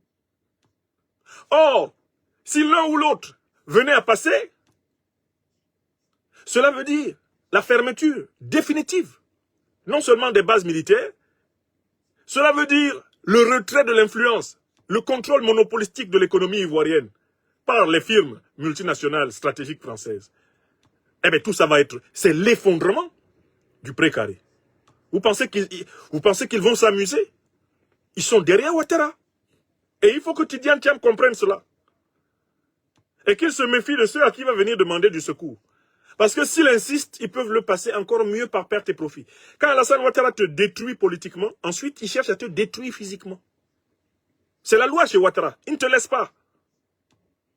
Alassane Ouattara, il te détruit politiquement. Quand il a fini, il t'achève physiquement. Là, ce qu'il a posé comme acte, c'est une attaque frontale au nom des intérêts de la France-Afrique. Et il bénéficie d'un soutien parfait de ses maîtres sur les bords de la Seine. Il faut que Tidiane le note. L'une des erreurs que des opposants politiques africains ont souvent commises, c'est d'espérer que Paris bascule en leur faveur, alors même que les avantages que Paris a avec leurs adversaires sont supérieurs à ceux que Paris peut attendre d'eux. Paris ne basculera pas en la faveur d'un opposant qui laisse flotter le doute à propos de la rentabilité de sa gouvernance du pays. Si par ton comportement, tu as montré que tu étais capable d'une indépendance d'esprit, d'un esprit critique, tu as montré que tu avais un certain patriotisme africain, tu as montré que tu étais un mordu de panafricanisme, tu as montré que tu revendiquais la dignité de l'homme africain, ils ne te soutiendront jamais pour prendre le pouvoir. Jamais. Ils t'utiliseront, ils te feront rêver qu'ils vont te soutenir, mais ils te lâcheront toujours pour prendre un meilleur cheval. Donc, la grande question est la suivante. Est-ce sur la France que Tidiane Thiam va compter? Ma réponse est malheureusement non, il ne pourra pas compter sur la France. J'entends par là le régime Macron, il ne va pas l'aider. Parce que le régime Macron est préoccupé par la punition, les représailles contre l'AES, contre le Burkina Faso, le Mali et le Niger. Il faut que ces pays-là, selon la géostratégie Macron, ces pays doivent être punis de s'être débarrassés de l'armée française et de se préparer à se débarrasser du CFA. C'est une course contre la montre qui a commencé. Il faut tout faire pour court-circuiter la révolution africaine, au Mali, au Burkina Faso, au Niger, afin que le CFA soit sauvé, pour quelques années au moins, dans cette période de marasme, de crise financière, de crise économique aiguë pour la France. Donc, on s'accroche même aux vieux dinosaures, comme Ouattara Draman, comme Sassou Nguesso Denis. Regardez comment Total est en train de tout renégocier avec Sassou Nguesso. Comme si Sassou Nguesso avait 25 ans. On s'accroche à des vieilles branches comme Biapol, des vieilles branches comme Ouattara Draman. On va s'accrocher partout, car il faut tenter de sauver le précaré France-africain. Vous avez compris? Donc Tidiane Thiam, s'il compte sur Paris pour s'en sortir à Abidjan, il a tapé poteau sortant. Donc, continuez à chercher. Il va compter sur qui? Les Américains? Non. Les États-Unis agissent étroitement en bonne entente avec les puissances occidentales, notamment la puissance française, eh bien, en Côte d'Ivoire. Sur qui va-t-il compter? Eh bien, finalement, à mon avis, si Tidiane Thiam croit qu'il va obtenir des pressions françaises, des pressions américaines, des pressions occidentales sur Ouattara, il se trompe. S'il croit qu'il va obtenir des pressions de la CEDEAO, des pressions de la Cour africaine des droits de l'homme, des pressions de l'Union africaine sur Ouattara, il se trompe. Qu'est-ce qu'il lui reste à faire? La seule chose qu'il avait prévu de ne pas faire, s'unir aux autres forces de l'opposition, de la résistance, de la gauche ivoirienne, donc de GPS, du PPACI, et de tous les autres partis d'opposition qui ont bien compris qu'il s'agit de sauver la Côte d'Ivoire de la capture de l'État, s'unir à ces forces-là, avec toutes ces forces, s'unir au peuple ivoirien pour bouter Alassane Ouattara hors du pouvoir. C'est tout ce qui reste à Tidiane à faire. La grande question c'est, la politique bourgeoise dans laquelle l'élite du PDCI s'est installée depuis plusieurs décennies, cette politique va-t-elle cesser à l'occasion de cette lutte? Je peux vous prédire qu'on va voir les plus faibles dans ce parti rejoindre Ouattara. C'est une question de jour. Je recommence. Vous allez voir les plus faibles cadres du PDCI là, rejoindre Ouattara. La lâcheté va se montrer en plein jour. Les plus faibles d'entre eux vont se lever pour rejoindre Ouattara en plein jour. Ouattara va susciter bientôt une candidature à son goût dans ce PDCI là. Et ceux-là, ils vont se ranger derrière cette candidature. Ah, nous prenons acte du fait que notre président ne peut pas être candidat. Donc désormais, nous nous rangeons derrière un tel. Le un tel qui va sortir là, c'est l'envoyé de Ouattara. C'est celui qui, au nom du PDCI, au nom volé et usurpé du PDCI, va partiser avec le RHDP. Écrivez ça. Donc Tidiane Thiam a l'occasion maintenant d'entrer dans la plus grande bataille politique de sa vie. Il n'avait jamais mené de bataille politique dans toute sa vie. Il a été ministre sous le président Bédié. C'était une nomination, ce n'est pas une bataille politique. Il n'a pas lutté pour être ministre. Maintenant, il dit qu'il est homme politique. Il revendique un sondage qui lui dirait qu'il était bien placé, soi-disant, pour gagner. Bon, je me permets de dire que ce sondage-là est sorti en réalité essentiellement de ses propres désirs. Mais peu importe. Il doit choisir maintenant entre la politique de salon qui a caractérisé l'élite du PDCI-RDA depuis plusieurs années et la politique populaire de lutte qui est celle dans laquelle nous, à Génération et Peuple Solidaire, ou les camarades du PPACI, nous, c'est dans cette politique-là que nous on a grandi. Rien ne s'obtient cadeau. Tout s'obtient par la lutte. Tidiane Thiam, donc, doit choisir entre le réformisme bourgeois. Il doit choisir entre les incantations de salon bourgeois et la lutte populaire. Pourra-t-il rejoindre le camp de la lutte populaire? Depuis qu'il est là en Côte d'Ivoire, quelqu'un l'a-t-il déjà serré à la ceinture pour chasser avec une matraque ou un gaz lacrymogène? Est-ce qu'on lui a déjà pointé un fusil? Ces grandes questions se posent à lui maintenant. Et ces questions vont décider du destin de la formation qui a accompagné et conduit à l'indépendance formelle de la Côte d'Ivoire, le grand parti, le PDCI-RDA. Le PDCI-RDA va-t-il retrouver les fondamentaux de la lutte qui lui a permis d'obtenir l'indépendance formelle de la Côte d'Ivoire, le 7 août 1960, ou le PDCI va-t-il sombrer dans des négociations d'apparatchik? Mieux, pire encore, Tidiane Thiam pourrait aussi battre complètement en retraite et aller demander pardon à son papa Ouattara.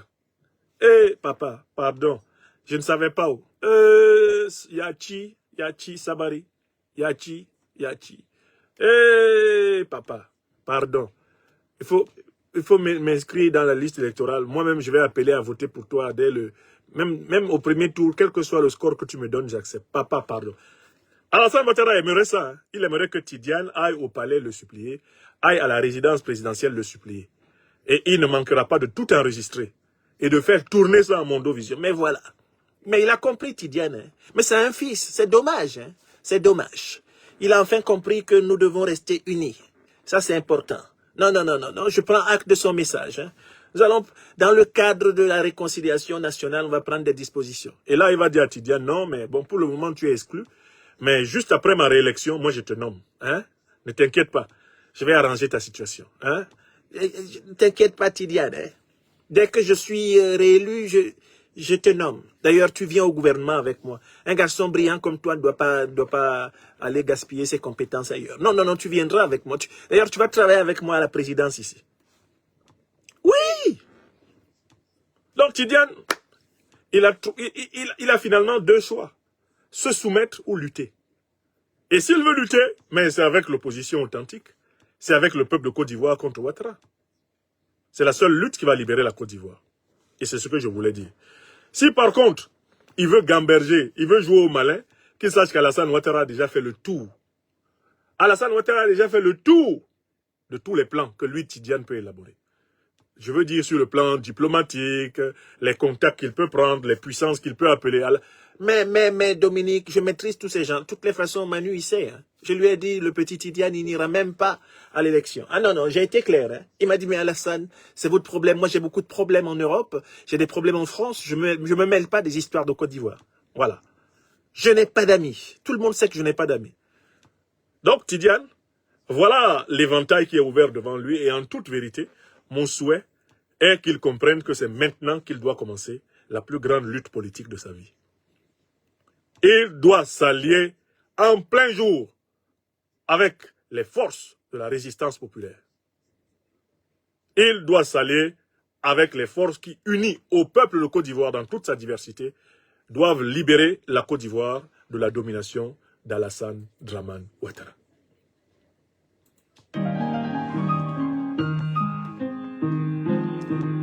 Merci à toi, Desi TV 224. Merci beaucoup. Merci à celles et ceux qui sont en train de partager massivement cette émission. Vous êtes plus de 3000 en direct sur Franklin Nyamsiwa Cameroun, l'Afrique des libertés. Je crois que vous êtes plus de 10 000 en direct sur TikTok Afrique des libertés Talk. J'espère que vous avez pensé à partager ce programme. Vous êtes près de 2000 en direct sur... Vous êtes près de 2000 en direct sur l'Université libre de l'Afrique des libertés. N'oubliez pas de partager le programme. Il nous reste 2 questions à aborder. Vous êtes près de 1000 sur Facebook. Franklin Nyamsi. N'oubliez pas de partager l'émission. Vous écoutez Douga par Sheikh Smith, Sheikh Mohamed Smith. Un grand esprit de la musique africaine.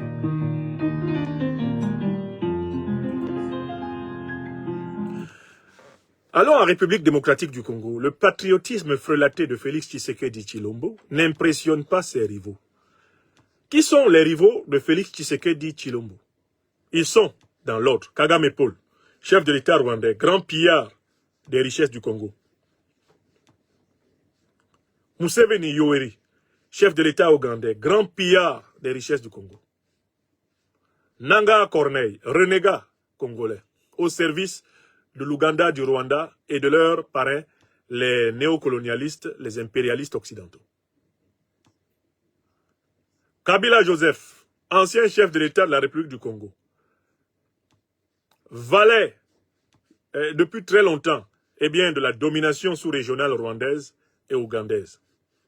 Et par extension, valet du néocolonialisme et de l'impérialisme occidentaux, de très longue date.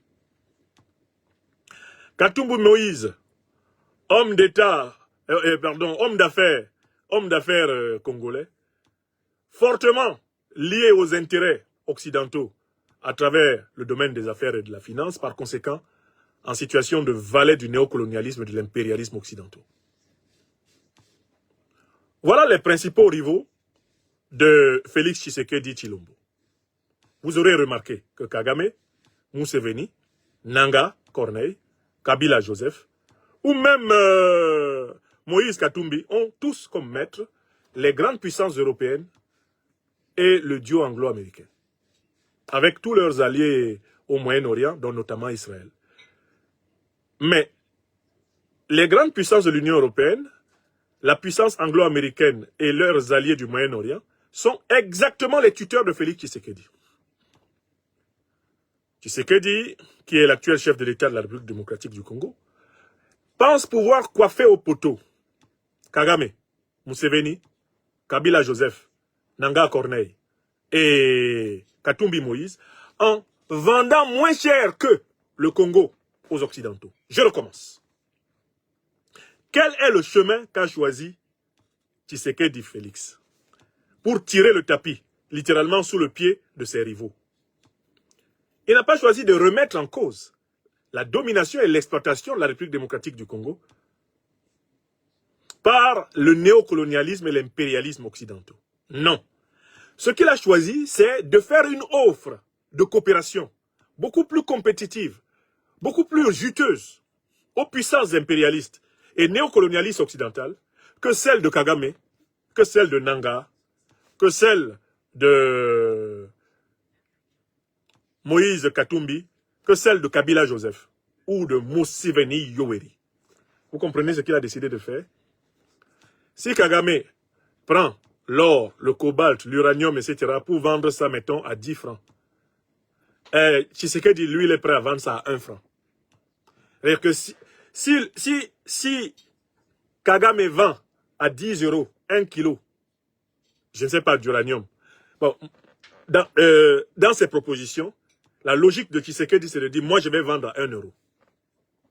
Autrement dit, Tshisekedi pense pouvoir convaincre les tuteurs néocolonialistes et impérialistes de faire directement leurs affaires avec lui. Mais toujours au détriment du Congo. Au détriment du peuple congolais. Parce qu'il faut que vous compreniez que ces négociations des richesses du Congo faites par Kagame, par Museveni, par Kabila Joseph, par Nanga Corneille, par Moïse Katumbi, elles se font dans le dos du peuple congolais. Mais c'est exactement ce qu'est en train de faire Tshisekedi. Tshisekedi ne consulte pas le peuple congolais pour les offres qu'il fait. Il a décidé de convaincre les Américains, les Britanniques, les Européens, les Moyen-Orientaux, de travailler directement avec lui. Et pour cela, il a décidé unilatéralement de vendre encore moins cher que le Rwanda, l'Ouganda, et que ses adversaires qui veulent absolument prendre le pouvoir à Kinshasa. Vous avez compris? J'ai épluché la documentation de la stratégie de Tshisekedi face à ses adversaires. C'est ça sa stratégie. Je vais vendre moins cher qu'eux. Je vais dire aux Américains, venez prendre moins cher que ce que Kagame vous donne. Je vais dire aux Anglais, venez prendre moins cher que ce que Kagame et Museveni vous donnent. Je vais dire aux Européens, venez me voir, moi, Tshisekedi, je vous vendrai les richesses du Congo moins cher que le traité de l'Union européenne avec Kagame vous garantit. Il faut que vous compreniez la gravité de la situation donc dans laquelle se trouve le Congo. Avec toute une élite de vendus au néocolonialisme et à l'impérialisme occidentaux. Et qui, pour sauver sa tête dans le jeu politique congolais, est prête essentiellement à brader toujours plus le Congo. Est-ce que vous comprenez ma démonstration? Kabila Joseph, Nanga Corneille, Katumbi Moïse, Tshisekedi Félix, Kagame, Paul, Museveni Yoweri, tout ce monde-là est déterminé à entretenir et sauver sa carrière politique en continuant le pillage du Congo. Voilà pourquoi j'ai dit que le patriotisme de Tshisekedi ne peut tromper que ceux qui n'analysent pas la nature de sa politique. Un vrai patriote, un vrai progressiste, un vrai panafricaniste congolais commencera d'abord par remettre en cause le principe du pillage du Congo au profit des puissances occidentales et moyen-orientales. Il commencera d'abord par remettre ce principe-là en cause. Affirmer le droit du peuple congolais d'être le principal bénéficiaire des richesses du Congo. Et il mènera une politique en conséquence de ce principe, révolutionnaire, souverainiste, panafricaniste. Et un tel dirigeant congolais ne peut dès lors que rompre les alliances qui dominent actuellement la politique congolaise. Alliance avec le bloc anglo-américain, avec le bloc européen, le bloc moyen-oriental. Ces alliances-là devront être remises en cause par un leadership révolutionnaire panafricaniste congolais. en faveur d'alliances avec les puissances du monde multipolaire. Le monde multipolaire africain, relativement représenté par l'Afrique du Sud, relativement représenté par le Zimbabwe, relativement représenté par l'Angola, parce que tous ces pays sont aussi travaillés par la mainmise de l'Occident politique.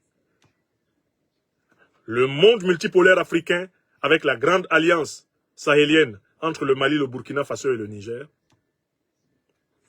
Le monde multipolaire international avec la Fédération de Russie, la Chine,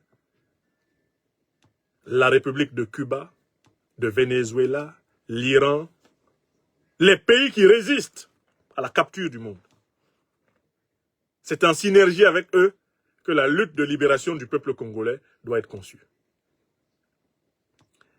Ça, je voudrais le rappeler, toutes les semaines s'il le faut, pour que les Congolaises et les Congolais ne se laissent pas endormir par la chanson de Tshisekedi. C'est une petite chanson que me chantait Tshisekedi. Dormez, chers Congolais, je vais vendre le pays.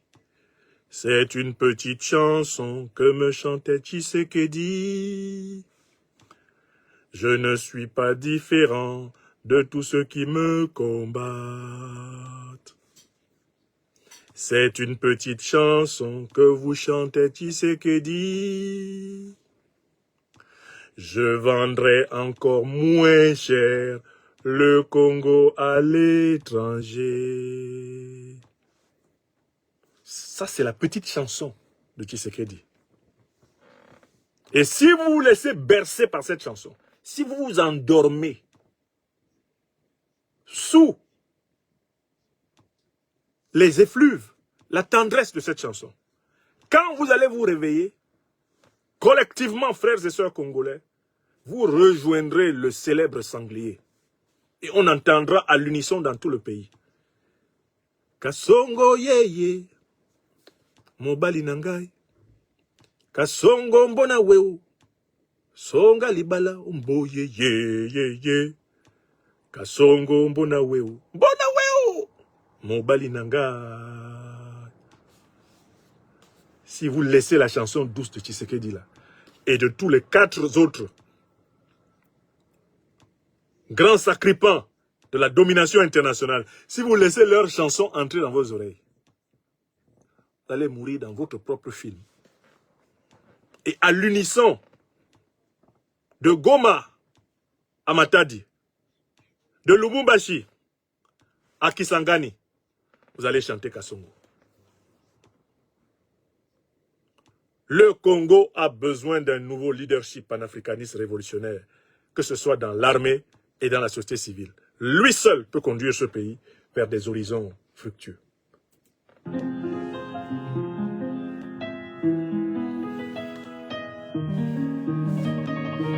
Il nous reste à aborder un dernier sujet.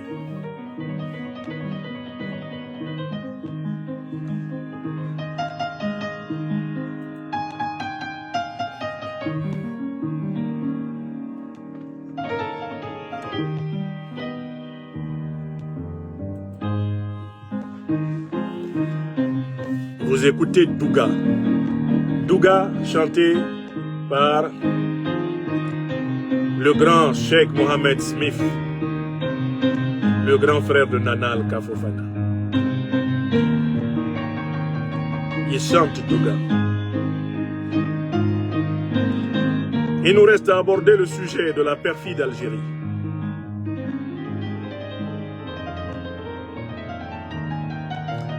Le festival des vérités crues se poursuit.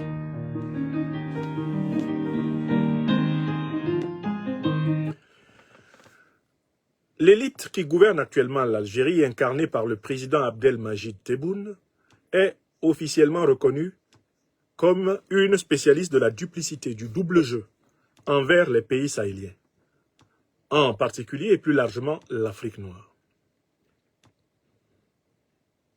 Au regard des événements qui se sont déroulés, notamment depuis le saccage de la Libye en 2010-2011, l'Afrique sahélienne, l'Afrique subsaharienne a eu l'occasion de voir l'Algérie s'abonner au double jeu et renoncer aux fonds baptismaux de l'idéologie révolutionnaire qui unit autrefois les peuples algériens et les peuples africains au sud du Sahara. Quand le grand FLN des Houari Boumedienne, le grand FLN des Chadli Ben Djedid, le grand FLN des combattants comme Bouteflika, quand ce FLN était encore vivant, il était entendu que le peuple algérien et les peuples d'Afrique au sud du Sahara étaient unis dans la lutte contre les puissances négrières, colonialistes, néocolonialistes et impérialistes jusqu'à la fin des temps. C'est dans ces conditions que le Mali servit pendant de longues et douloureuses années de base arrière à la lutte de libération de l'Algérie contre le colonialisme et le néocolonialisme français. Oh, que ce temps est passé! Que d'eau a coulé sous les ponts! À la tête de l'Algérie se trouve désormais une élite qui a un mépris souverain de l'histoire et qui ne s'intéresse qu'à l'or, au pétrole et au gaz, qui ne s'intéresse qu'à la jouissance du pouvoir, à sa confiscation sous toutes sortes de prétextes. L'élite incarnée par la grande dictature des généraux algériens, dont la marionnette visible est bien sûr le président Abdelmajid Tebboune. Une élite qui est un vrai problème pour le peuple algérien, dont l'écrasante majorité de la population connaît des difficultés socio-économiques énormes.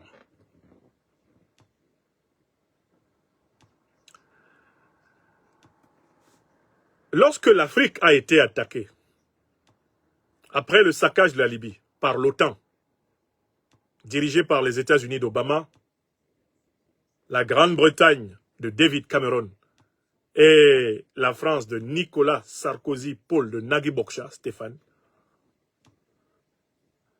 les Africains se sont laissés dire que ceux qui les attaquaient au Mali, au Burkina, au Niger, au Cameroun, au Tchad, au Nigeria, que c'était des djihadistes, des gens qui venaient imposer une certaine compréhension de l'islam aux peuples africains, y compris à des peuples déjà islamisés. En réalité, le concept de djihadisme, comme je l'ai montré, à travers le livre qui, aujourd'hui, fait le tour du monde, le concept de djihadisme était un voile ayant pour but d'empêcher les Africains de connaître la nature réelle de leurs agresseurs. Il n'y a jamais eu de djihadistes en Afrique. Dans la guerre contre la Libye et dans l'invasion que le continent connaît à la suite de l'effondrement de la Libye, ce n'étaient pas des djihadistes. Les deux principales organisations terroristes qui agissent au Sahel et maintenant dans le golfe de Guinée, même autour du lac Tchad, à savoir Al-Qaïda et l'État islamique, sont des organisations terroristes qui ont été créées par les services secrets occidentaux. Tous les documents déclassifiés établissent très clairement la création d'Al-Qaïda dans les années 80 par la CIA en Afghanistan pour combattre les soviétiques. Le financement constant d'Al-Qaïda depuis lors par les services américains a été attesté par les dernières révélations en date de Mme Tulsi Gabbard, chef du renseignement américain actuel, et M. Elon Musk, chef de l'agence de la bonne gouvernance américaine. L'État islamique, l'actuel président américain a dévoilé le poteau rose, est une création des services américains sous la présidence Obama-Clinton. C'est une révélation qui a été faite par plusieurs reprises par le président Donald Trump, actuel président des États-Unis d'Amérique. Mieux, grâce maintenant à la déclassification des documents officiels américains, on a trouvé des paiements directs du Trésor américain à Al-Qaïda et à l'État islamique. Ce qui a permis à Mme Tulsi Gabbard d'affirmer le 31 janvier 2025 devant le Sénat américain la chose suivante. J'ai honte. Nous avons régulièrement financé les groupes terroristes qui ont déstabilisé l'Afghanistan, l'Irak, la Syrie, la Libye, l'Afrique. J'ai la preuve formelle que nous avons financé les terroristes qui ont tué nos soldats et qui ont massacré plus de 4000 Américains le 11 septembre 2001 à New York. Voilà, in extenso, presque mot pour mot, les révélations de Mme Tulsi Gabbard sur la base de documents. On a d'ailleurs pu identifier les paiements directs aux organisations terroristes. Par exemple, un paiement de 14 millions de dollars qui est parti de la caisse du Trésor américain, de l'USAID, vers des organisations terroristes au Mali.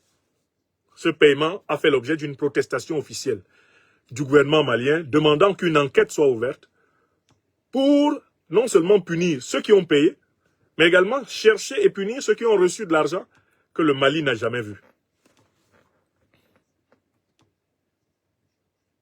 Donc, aujourd'hui, on sait que l'Afrique n'est pas attaquée par des djihadistes. L'Afrique est attaquée par des mercenaires terroristes au service des grandes puissances de l'OTAN. C'est ça la thèse scientifique.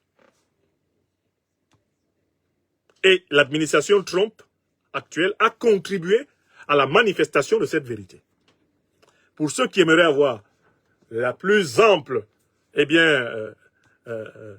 récapitulation des preuves, achetez mon ouvrage « L'impérial terrorisme ». Vous pouvez le commander via Amazon. L'impérial terrorisme, il vous sera livré partout où vous le voulez dans le monde. Et vous pourrez amplement parcourir toute la richesse des preuves que j'ai rassemblées sur ce sujet. Ok. Mais ce que je voulais dire à propos de l'Algérie, c'est que l'Algérie, elle avait élaboré un autre concept pour tromper les Africains.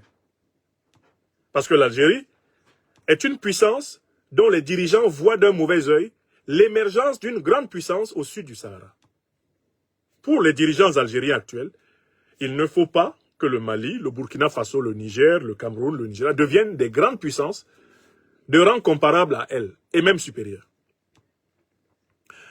Pour que cela n'arrive pas, les dirigeants algériens ont pris l'habitude d'entretenir des groupes qui déstabilisent les pays du sud du Sahara.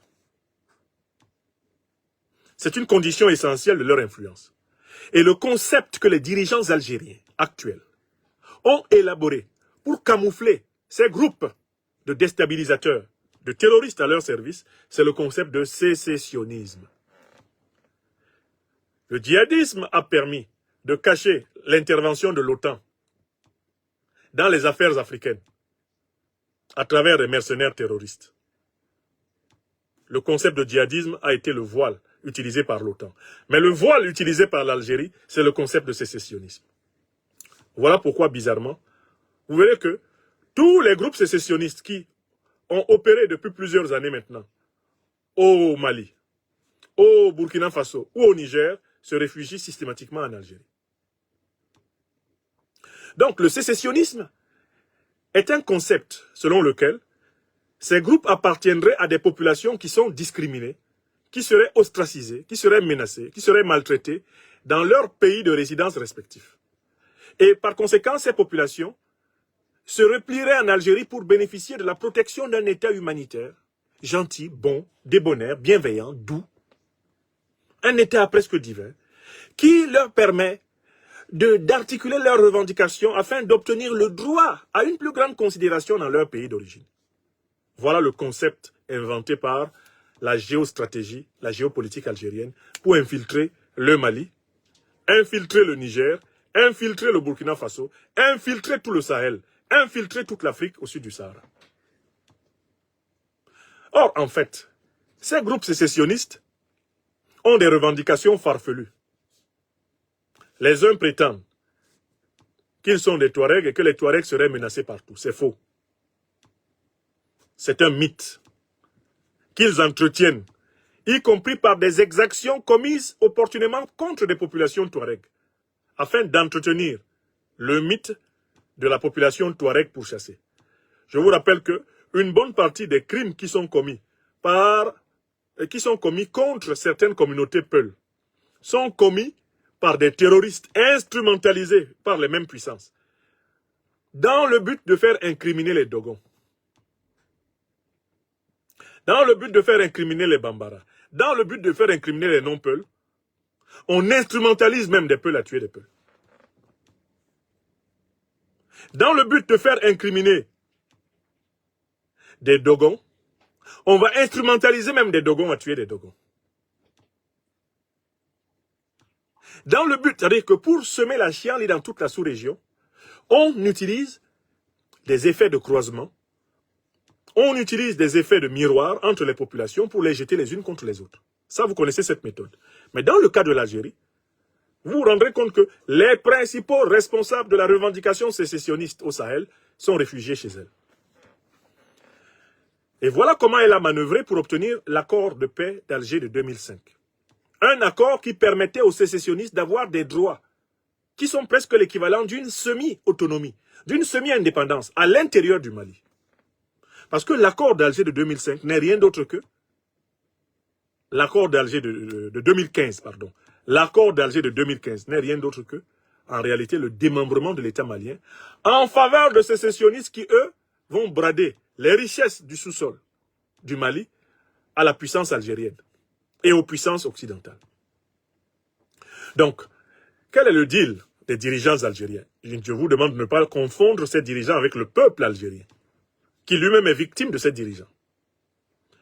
La stratégie, c'est on va soutenir des groupes sécessionnistes, on va forcer les États au sud du Sahara à négocier avec les groupes sécessionnistes, on va obtenir ainsi pour ces groupes sécessionnistes une autonomie relativement prononcée sur des régions entières de leur territoire, et ainsi l'Algérie va pouvoir exploiter les richesses de cette partie de ces pays.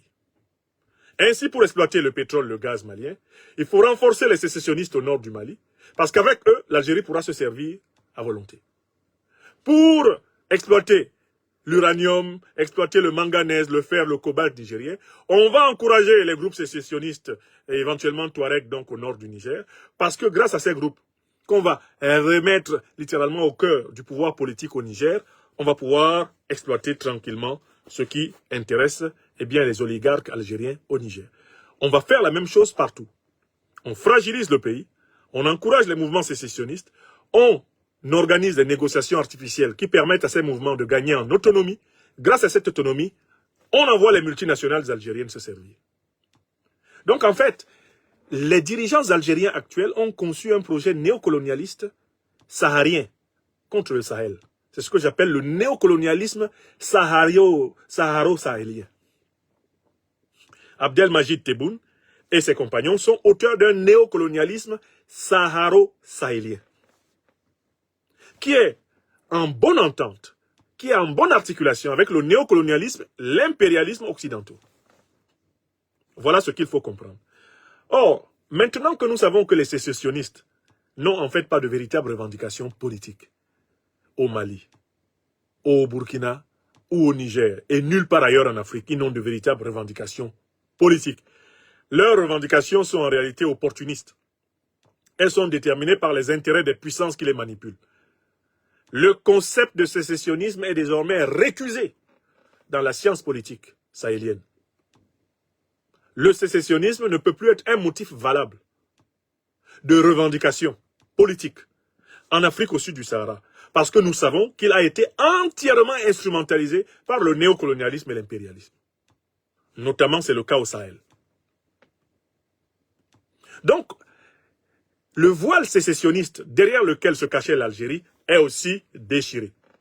Comme le voile djihadiste est déchiré d'un côté, le voile sécessionniste déchiré de l'autre, les puissances néocolonialistes et impérialistes occidentales et moyen-orientales sont en nu, et la puissance néocolonialiste saharo-sahélienne qu'est l'Algérie est également en nu. Voilà comment le vaste complot contre l'Afrique au sud du Sahara est à découvert. Et c'est ce que je voulais vous montrer. Que quelqu'un ne vous parle plus jamais de sécessionnistes du nord du Mali, sécessionnistes du Niger, sécessionnistes du Burkina, sécessionnistes de partout, ça ne vaut plus rien en Afrique. Ça ne vaut plus rien. Parce que l'essentiel des mouvements sécessionnistes que nous avons sur le continent sont instrumentalisés par les puissances étrangères pour continuer à nous affaiblir. C'est ce que je voulais démontrer. Donc, que la presse d'État, que la diplomatie algérienne, que les autorités algériennes actuelles se le tiennent pour dit. Les Africains savent qu'ils n'ont pas de sécessionnistes au Mali, mais des terroristes au service d'intérêts étrangers. Entre autres Algériens, peut-être même Mauritaniens, et plus largement des intérêts occidentaux et moyen-orientaux. Voilà, ça nous le savons scientifiquement. Le concept de sécessionnisme n'éclaire plus rien. Ni au Mali, ni au Burkina, ni au Niger, ni au Sahel, ni en Afrique. Écrivez ça. Mais nous avons vu à quoi a servi le sécessionnisme au Soudan. Nous voyons à quoi il sert au Biafra, au Nigeria. Nous voyons à quoi il sert au Cameroun, le sécessionnisme. Nous avons vu, non? À quoi le sécessionnisme a servi en Éthiopie. Il a servi à affaiblir les Africains. C'est une ruse de l'ennemi. Nous récusons le concept de sécessionnisme. Nous avons affaire à du terrorisme. Le motif sécessionniste n'est pas plus valable que le motif djihadiste. Écrivez ça. Tilana Yomi. C'est ce que je voulais démontrer aujourd'hui.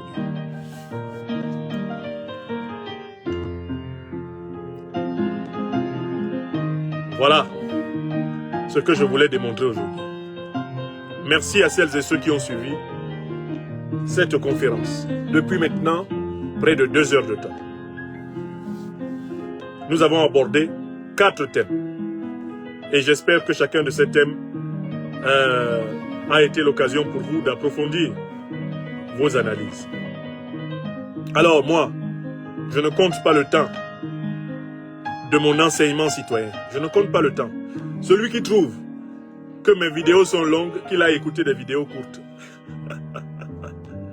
Celui qui malheureusement n'a pas les moyens d'écouter mes longues vidéos, qu'il a écouté les courtes vidéos. Moi, j'enseigne à mon peuple et je prends tout le temps pour ça. Chacun son créneau. Voilà, donc je connais des tas de gens qui sont sur les réseaux sociaux qui font des vidéos courtes. Allez les écouter. Moi, je suis l'enseignant du long temps. Même si vous m'écoutez 5 minutes, c'est bon pour vous. D'autres viennent et ils continuent. Ce sont les pains spirituels de la liberté des Africains. Chacun son créneau. Moi, quand je me mets devant vous, j'analyse un problème en profondeur. Voilà. Merci beaucoup. Bonsoir à toutes et à tous. Bonne nuit. Nous étions très nombreux d'ailleurs ce soir. Nous étions très nombreux. Soyez salués. Soyez salués. Nous étions près de 5000 sur les 2 plateformes YouTube au total. Nous étions près de 1000 sur Facebook. Et je crois savoir que nous étions largement plus de 10 000 sur TikTok. Merci à celles et ceux qui vont penser à partager ce programme.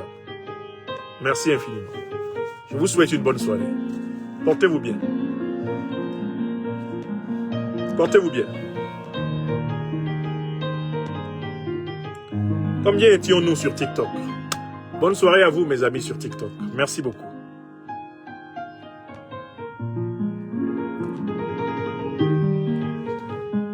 Voilà. Nous étions 25 000 en direct sur TikTok. 25 000 personnes en direct sur TikTok. Donc si vous ajoutez les 6 000 autres, plus de 30 000 au total en direct. Voilà.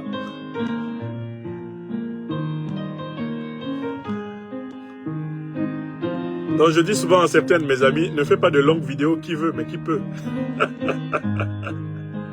Bon, nous étions plus de 31 000 en direct de cette conférence. C'est que plus de 31 000 personnes l'ont apprécié. J'en suis fort aise. Soyez bénis. Bonne soirée à toutes et à tous. Merci Desi TV 224 pour votre don. Merci beaucoup. Soyez bénis. Vous entendez en fond sonore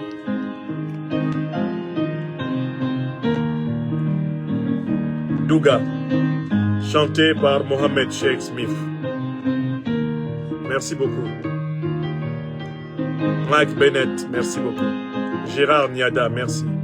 Akwete Adjayi, bonne nuit. Merci. Merci Chickbit.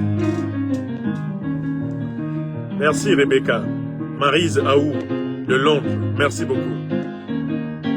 Ange Robert Mouiti Mbumba, merci infiniment. Merci. Marie-Madeleine Tanga, merci.